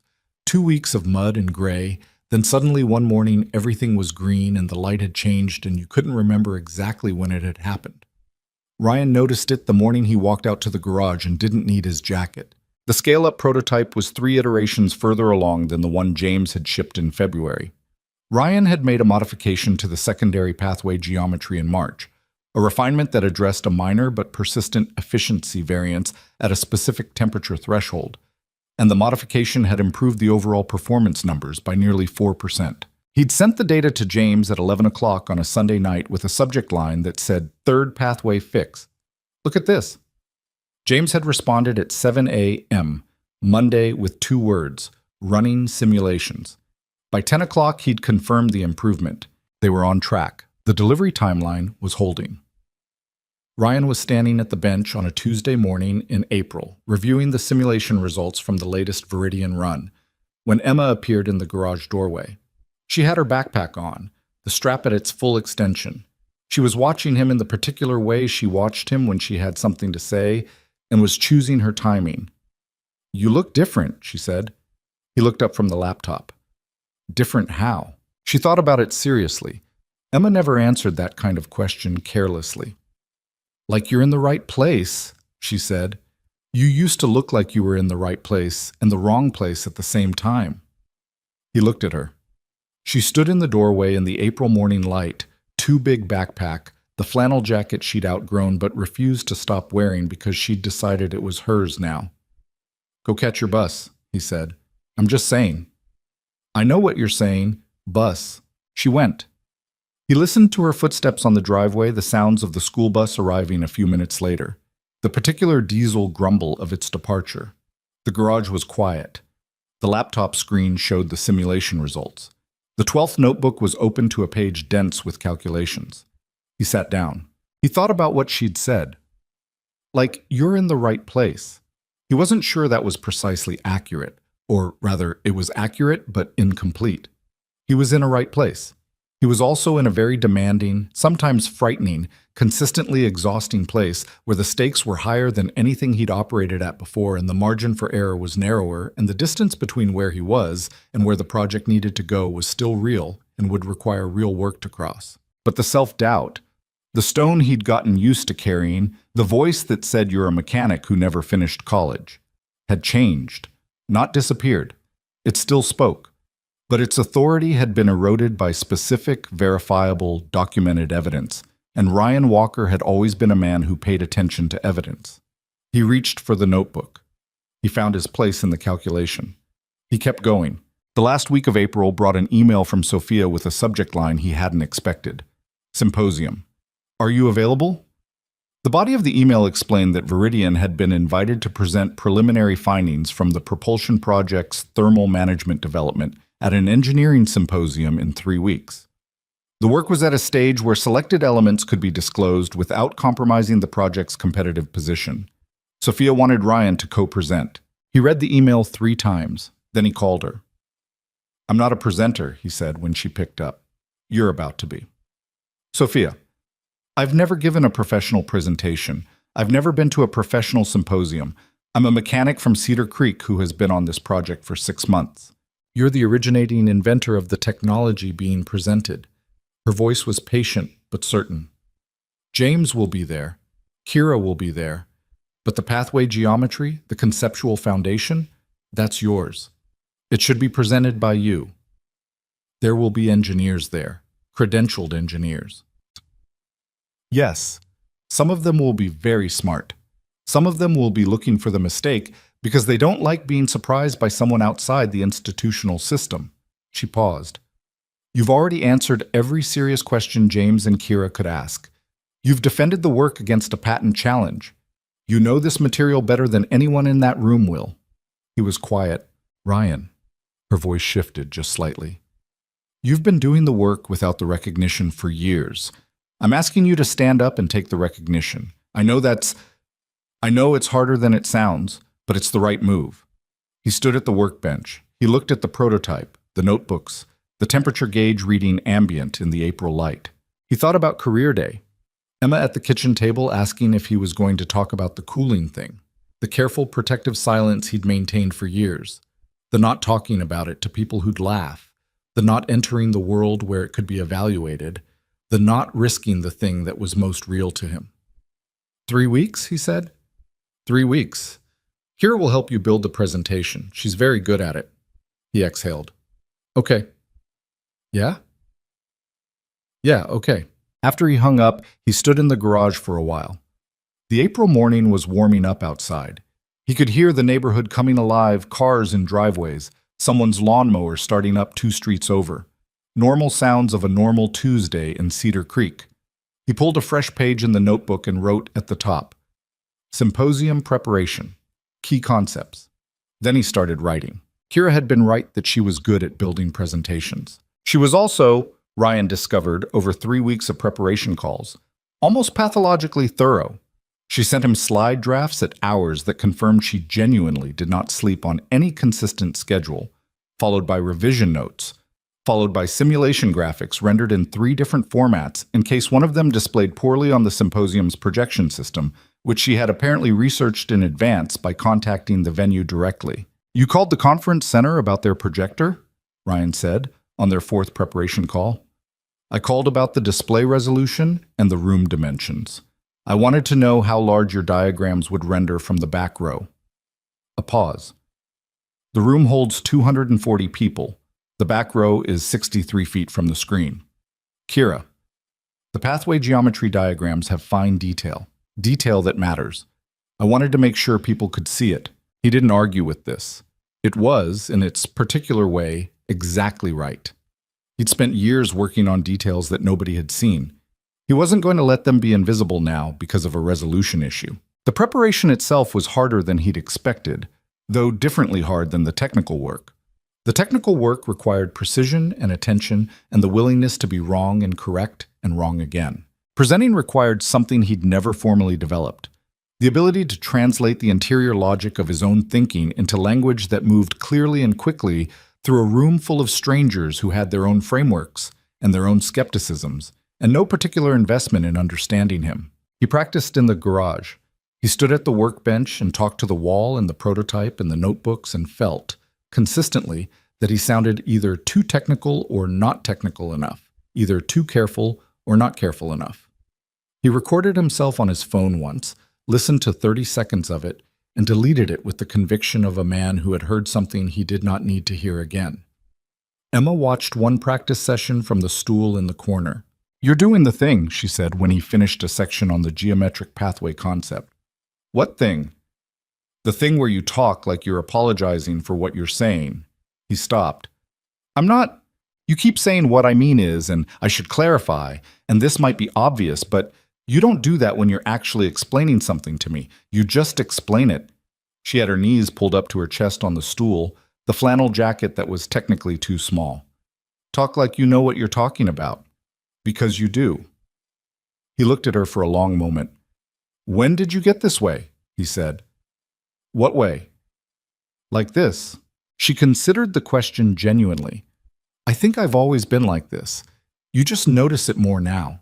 She unfolded herself from the stool. Do it again. From the pathway section, and stop apologizing. He did it again. She watched. When he finished, she gave him a single nod, the Emma Walker variant of a standing ovation, and went inside to finish her homework. He stood in the garage afterward, feeling, for the first time in 3 weeks of preparation, like he might actually be ready. The symposium was held in Boston, 40 minutes from Viridian's facility, in a conference center attached to a hotel that was considerably nicer than anything Ryan had occasion to be in on a regular basis. He drove up the day before with Emma, who had negotiated her attendance on the grounds that it was an educational experience and that her teacher had agreed with apparent sincerity that this counted as a field trip. Your teacher said that? Ryan said. Mrs. Patterson said, and I am quoting, Emma, that is not a normal thing that happens to people's dads, and you should absolutely go. Kira had booked them into the conference hotel, which Emma evaluated with the systematic attention of someone conducting an inspection. She noted the quality of the bathroom fixtures, the thread count of the sheets by feel, and the fact that the television was larger than the one at home. She communicated all of this with the expression of someone maintaining professional neutrality in the face of strong opinions. "This is nice," she said, finally. "Don't get used to it." "I'm not getting used to it. I'm just noting that it's nice." She set her backpack on the bed. "What time is the thing tomorrow?" "Registration at 8. I present at 10:30. "Are you nervous?" He'd been asking himself that question for 3 weeks without arriving at a fully satisfying answer. What he felt wasn't exactly the stage fright variety of nervous, the hollow stomach, the dread of performance. It was something with more weight to it. The particular exposure of bringing something private into a public space. He'd kept the work protected for years, not out of strategy, but out of survival.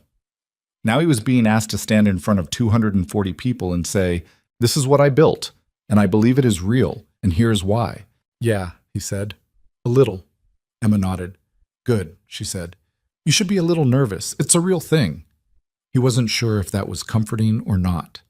It was accurate, though. Sophia found him into the conference center lobby at 7:45 the next morning, 30 seconds after he walked in. She had the settled, slightly compressed energy of someone who'd already been running for hours. Coffee in hand, the tablet under her arm.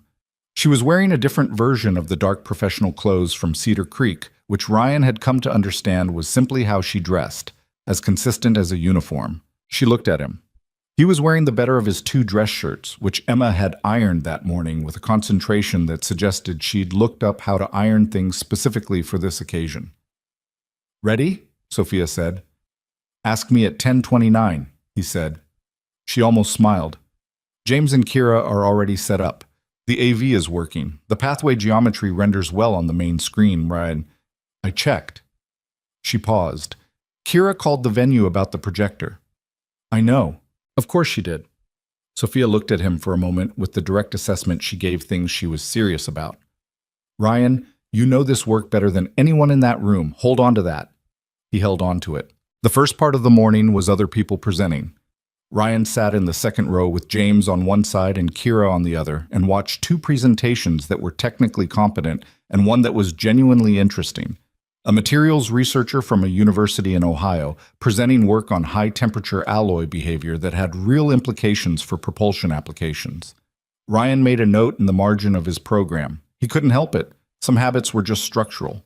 At 10:15, he went backstage, which was really a side corridor with a coffee station and a folding table covered in name badges, and stood with his notes and the particular interior stillness that comes just before something you can't undo. James appeared beside him. He had a coffee and the expression of a man who had done this many times and found it neither dramatic nor trivial. "Don't try to cover everything," James said. "Cover the core principle, the geometry, the efficiency data. Leave room for questions. The questions are where you'll land it." "What do you mean?" "When they ask you questions, the real questions, the ones from people who've actually followed the technical arguments, right? That's where they'll decide whether you know what you're talking about. And you do." He looked at Ryan with the specific frankness of a man for whom professional respect was a limited resource not given out casually. "You know this work in a way I don't. I know the engineering mechanics. You know why it works. That difference matters in a room like this." Ryan looked at him. "That might be the nicest thing you've said to me." "Don't make it weird," James said, and went back to his coffee. He walked out to the podium at 10:31, 1 minute late because the previous session had run over, to a room that was nearly full. 200 and some people with laptops and notebooks, and the professionally skeptical attention of experts who had heard a lot of presentations and had reasonable defenses against being impressed. He set his notes on the podium. He looked up at the room. In the 4th row, Emma was sitting next to Sophia. Emma had her own notebook open. She'd brought it specifically, and her pencil was ready. Sophia was watching him with the focused attention she gave things she cared about. Emma caught his eye and gave him the single, deliberate nod. The Emma Walker standing ovation delivered in advance. He stopped apologizing. "The problem with how we currently move heat through high-performance systems," he said, his voice coming out steadier than he'd expected, "is that we've spent 50 years getting very good at solving the wrong version of the problem." The room was quiet. He had their attention. Not all of it, not yet, but enough. He kept going. He talked for 22 minutes. He talked about sequential versus distributed thermal routing, about the geometry of the pathway, about the biological observation that had reoriented his thinking. He talked about the efficiency data, 22% above the existing failure threshold, without hedging the numbers or apologizing for them. He showed the diagrams, and in the back row, 63 feet from the screen, the fine detail was visible because Kira had made it so. He talked about the scale-up work and what the integration with Viridian's propulsion project had required and what it had produced. He did not mention Cedar Creek. He did not mention the leaking roof or the cold coffee or the customers who'd stopped coming. Those things were real, and they were his, but they were not the point.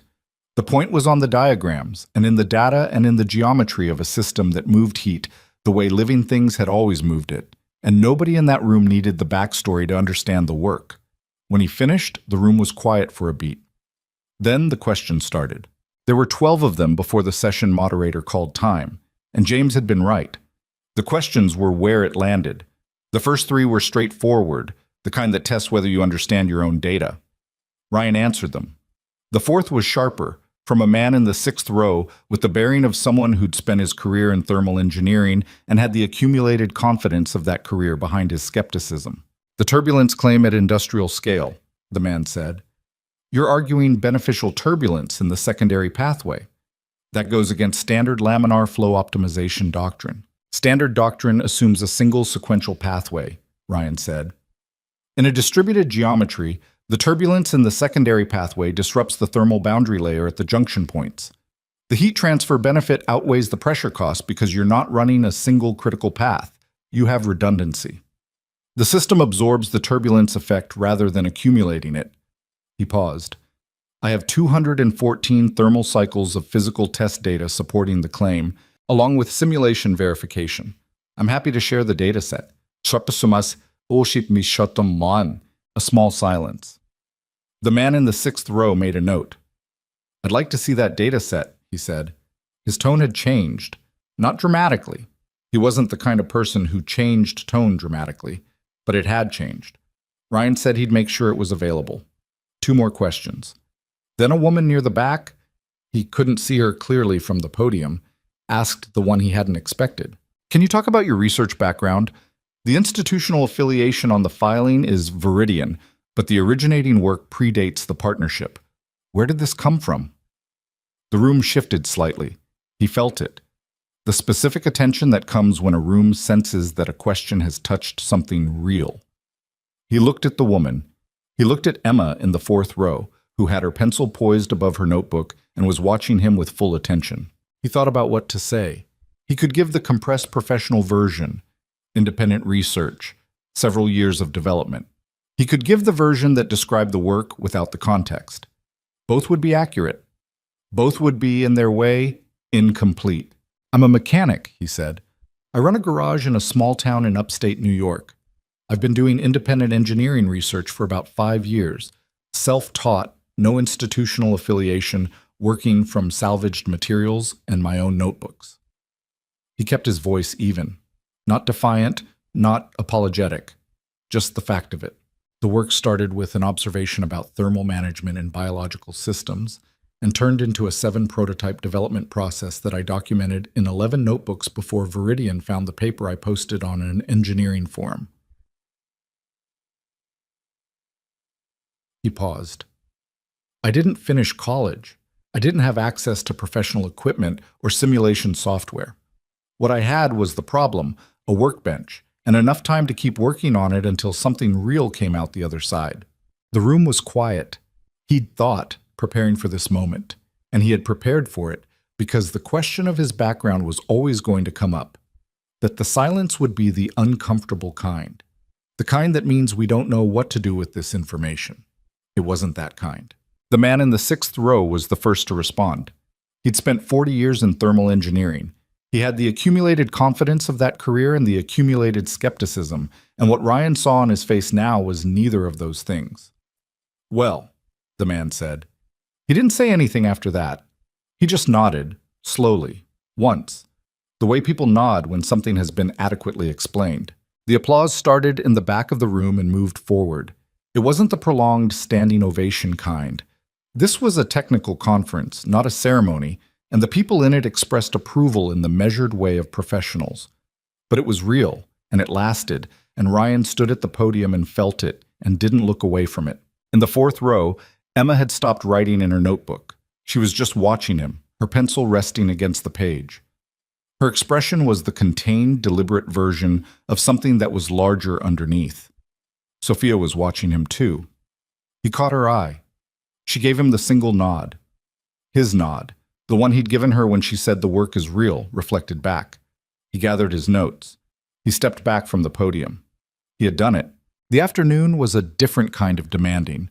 A series of conversations that began during the coffee break after his session and continued, with variations, through the lunch that followed. People he hadn't met came to find him. Some were straightforwardly technical. They had specific questions about the geometry, about the scale-up data, about the patent claims. He answered them all.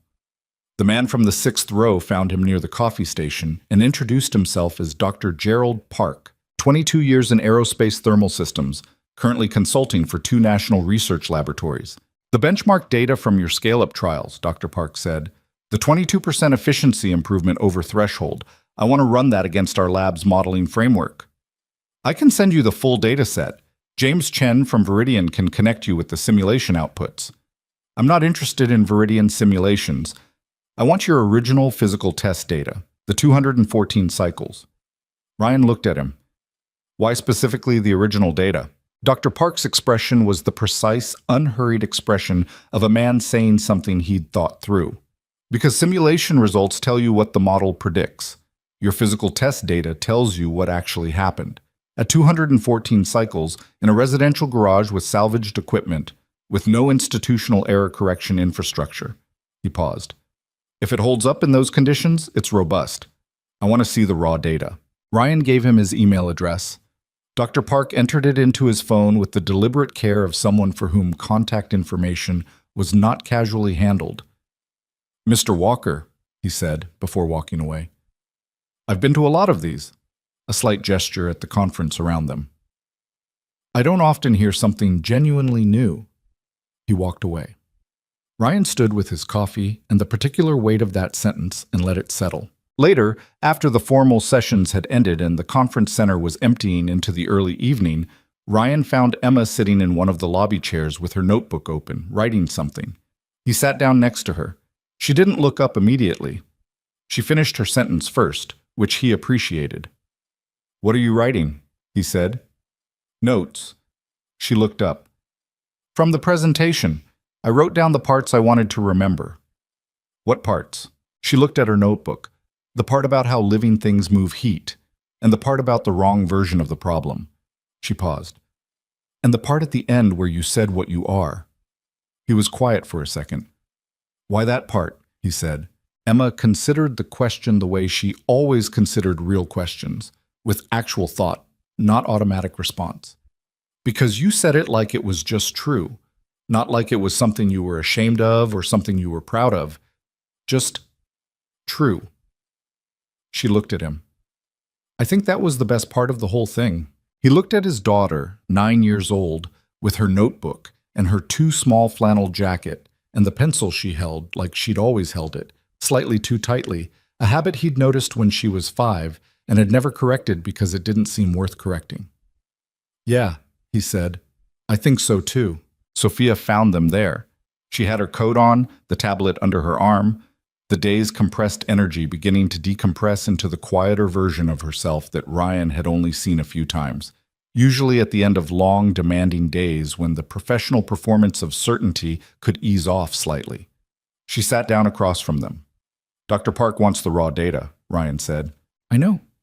James told me. Gerald Park is one of the best thermal engineers alive.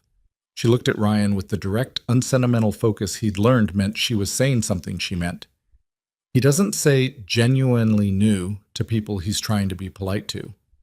Ryan nodded. There's something else, Sophia said. She set the tablet on the chair beside her, a deliberate gesture he'd learned that meant what she was about to say wasn't coming from the tablet. We got a preliminary inquiry this afternoon, during the session actually. One of the research directors from the National Aerospace Development Initiative was in the room. Ryan was still. They want a formal meeting, Sophia said, about the thermal pathway technology. Not just the propulsion application, the broader potential. What this geometry could do in satellite thermal management, in next-generation aircraft systems, in long-duration space applications. Emma looked up from her notebook. Ryan looked at Sophia. He looked at the conference center around them, emptying now. The remaining people in the clusters and pairs of end-of-day conversation. He looked at the morning's program still folded in his jacket pocket, his name on the speaker list between two people with PhDs and institutional affiliations. "When?" he said. "They want a schedule within 6 weeks. They'll come to the facility." A pause. "Ryan, I want to be careful about how I say this because I don't want to overstate something that isn't finalized. But what happened today, combined with the project results we're going to deliver in the next 2 months, this is the kind of moment where things change, not just for Viridian, for the technology, for what it becomes." He sat with that. The weight of it was real, not oppressive, but real. The particular weight of something that has grown larger than you initially understood it to be. He'd built a system in a garage. He'd built it from salvaged parts and notebook calculations, and the stubborn refusal to accept that the problem didn't have a solution. And now the system was going to satellite thermal management and long-duration space applications in a meeting with the National Aerospace Development Initiative. He thought about the scholarship. The Tuesday in September he'd been going to move into the dormitories, the 2 textbooks and the calculator he still owned and still used, the wall that had been a door. He thought about his father, who had called him the engineer in the family, back when there was still reason to use that description without qualification. His father had died 4 years ago, quietly, in the same town he'd been born in, having spent most of his life in a garage not entirely unlike the one Ryan now occupied. They had not talked in those last years about the engineering Ryan was doing at night when the town was asleep. His father had known about the notebooks. He'd given Ryan the habit of them, in a way, the same systematic documentation, the same compulsion to write things down, but they hadn't talked about what was in them. He wished, sitting in the conference center lobby with his daughter and the woman who had spent 7 months finding him, that his father could have known about today. Not to prove anything, there had never been anything to prove between them. His father had been the one person in Cedar Creek who had never once implied that Ryan's work was lesser than it should have been. Just to share it. The way you want to share something real with the person who helped you understand what real meant. He didn't say any of this out loud. "Okay," he said to Sophia. "Set up the meeting." She nodded. She picked up the tablet. The day's last business, compact and settled. "Good presentation," she said with the directness she always used. No decorative language, no excessive praise, just the assessment. "Good projector research," he said. Her expression moved in the direction of a smile. "That was Kira." "I know." She left. Ryan sat with Emma in the emptying lobby, the evening light coming through the conference center's large windows, the city outside doing its city things. Emma had gone back to her notebook. He watched her write without reading what she was writing. She had her father's compulsion, the documentation instinct, the need to get things down before they slipped away. He'd need to get back to Cedar Creek tomorrow. The garage didn't run itself, and there were 2 cars waiting for him. A 2016 Honda Civic with a transmission issue and a truck whose owner had called twice about the timing belt. Normal work. The ordinary infrastructure of the life he'd built and would keep building. He was glad about that, actually. He'd thought about it in the weeks after signing the contract. Whether the Viridian work, the scale-up project, the increased pace and stakes of everything would make the garage feel small. Whether the comparison would diminish it. Whether he would start looking at oil changes and tire rotations the way he'd sometimes looked at his garage through Cedar Creek's eyes, as insufficient, as less than. He didn't feel that. The garage was the garage. It was where the work had started and where his hands knew how to be useful and where Emma had grown up watching him take broken things seriously. The Viridian work existed because of the garage, not in spite of it. These were not 2 different lives in conflict. They were the same life at different scales. He thought about this for a while. About scales. About the way the same geometric principle, distribute the load, don't route everything through a single critical path, appeared in thermal systems and in how you lived. Don't put everything through one channel. Spread it. Let the redundancy work for you. He was aware this was the kind of thought that sounded like wisdom when you were tired at the end of a significant day and should probably be checked against ordinary morning logic before you committed to it. He wrote it in the margin of the conference program anyway. He could check it later. 6 weeks after the symposium, Ryan sat at a conference table in Viridian's facility outside Boston, across from 3 people from the National Aerospace Development Initiative, and they talked about his work for 4 hours. He brought the 12th notebook. He answered every question without apologizing for what he knew or didn't know. When he didn't know something, he said so, which they appeared to find more useful than the alternative. At the end of the 4 hours, the senior director, a woman in her 60s named Dr. Adeyeze Chukwu, who had the bearing of someone who had been deciding what was worth serious attention for a very long time, leaned back in her chair and looked at Ryan with the specific consideration of someone who had arrived at a conclusion. "Mr. Walker," she said, "we're going to want to formalize this relationship. The specific terms will take time to work out, and I won't overstate where we are in the process, but I want to be direct with you. What you've developed has implications that go beyond the current propulsion application." She paused. "Significantly beyond?" Ryan looked at her. "How significantly?" "We have satellite thermal management programs that have been running at suboptimal efficiency for a decade because we couldn't solve the high-temperature bottleneck problem your geometry addresses. We have long-duration mission planning that's been constrained by thermal limitations in the life support systems. We have—" She stopped. "I'll put it this way. We've been looking for this solution for a long time. We didn't find it inside the system." The table was quiet for a moment. "I'll take that under advisement," Ryan said. Sophia, sitting beside him, made a sound that was not quite a laugh. Dr. Chukwu's expression moved. "You have a dry sense of humor, Mr. Walker." "I've been told." She offered her hand across the table. He shook it. He drove back to Cedar Creek that afternoon, alone this time. Emma was in school. Sophia had a board meeting. The Viridian team had their own afternoon. The highway was clear, and the early summer light was the good kind, the kind that makes the ordinary landscape look like something worth looking at. He pulled into his driveway at 4:30. The garage door was where he'd left it, slightly warped, sticking the way it did in humid weather. He got out of the truck and opened the door and stood in the entrance for a moment. The utility light was on, casting its permanent yellow across the workbench. The 13th notebook was open to the page where he'd left off.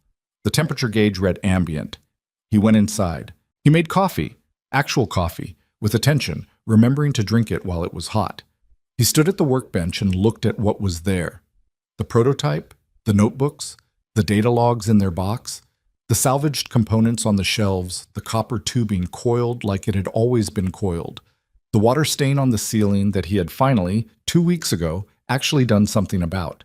It was smaller now, treated with sealant, not gone, but not growing. He thought about the woman in the back row who'd asked about his background. Where did this come from? He'd answered with the facts.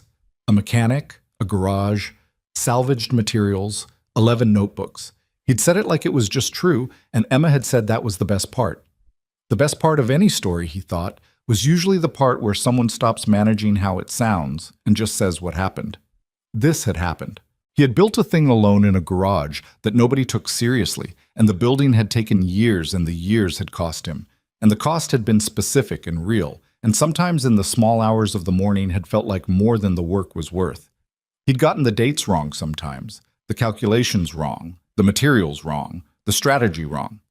He'd been dismissed and overlooked and politely condescended to by people who were wrong about him, and more importantly, wrong about what the dismissal was costing both of them. He had not been without doubt. He had not been without fear. He had not been a man who was certain of his eventual vindication, sustained by some unshakable conviction that the world would come around. He had just kept working. That was the whole story, stripped down. Not inspiration, not destiny, not the version that resolves everything into a lesson. Just a man and a problem, and the stubborn, specific refusal to stop engaging with it when every rational signal said, "This is not worth your time." He didn't know what the next 2 years would look like. The NADI meetings, the broader applications, the questions that would follow the symposium paper when it was published, which Kira had already started preparing with a focus that suggested it would be the most thoroughly cited submission in the journal's history. He didn't know how large it would get or how complicated, what new walls would turn out to be doors and which ones would just be walls. He knew the garage. He knew the notebooks. He knew that Emma would be home at 3:22 and that she would notice immediately if the temperature gauge reading was different from this morning's and that she would ask him what had happened at the NADI meeting with the particular intensity of a kid who had decided this was her story too. It was her story too. It had always been. He heard the school bus at 3:20. He heard her footsteps on the driveway, the rhythm of them, the specific weight and pace he could identify in the dark. The garage door opened.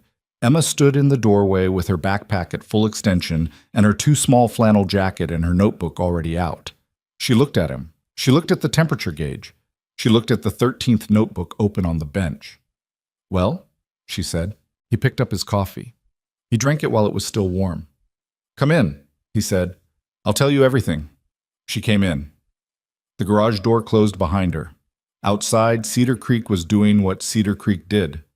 The afternoon light on the ordinary streets, the small sounds of a small town going about its life, largely unchanged.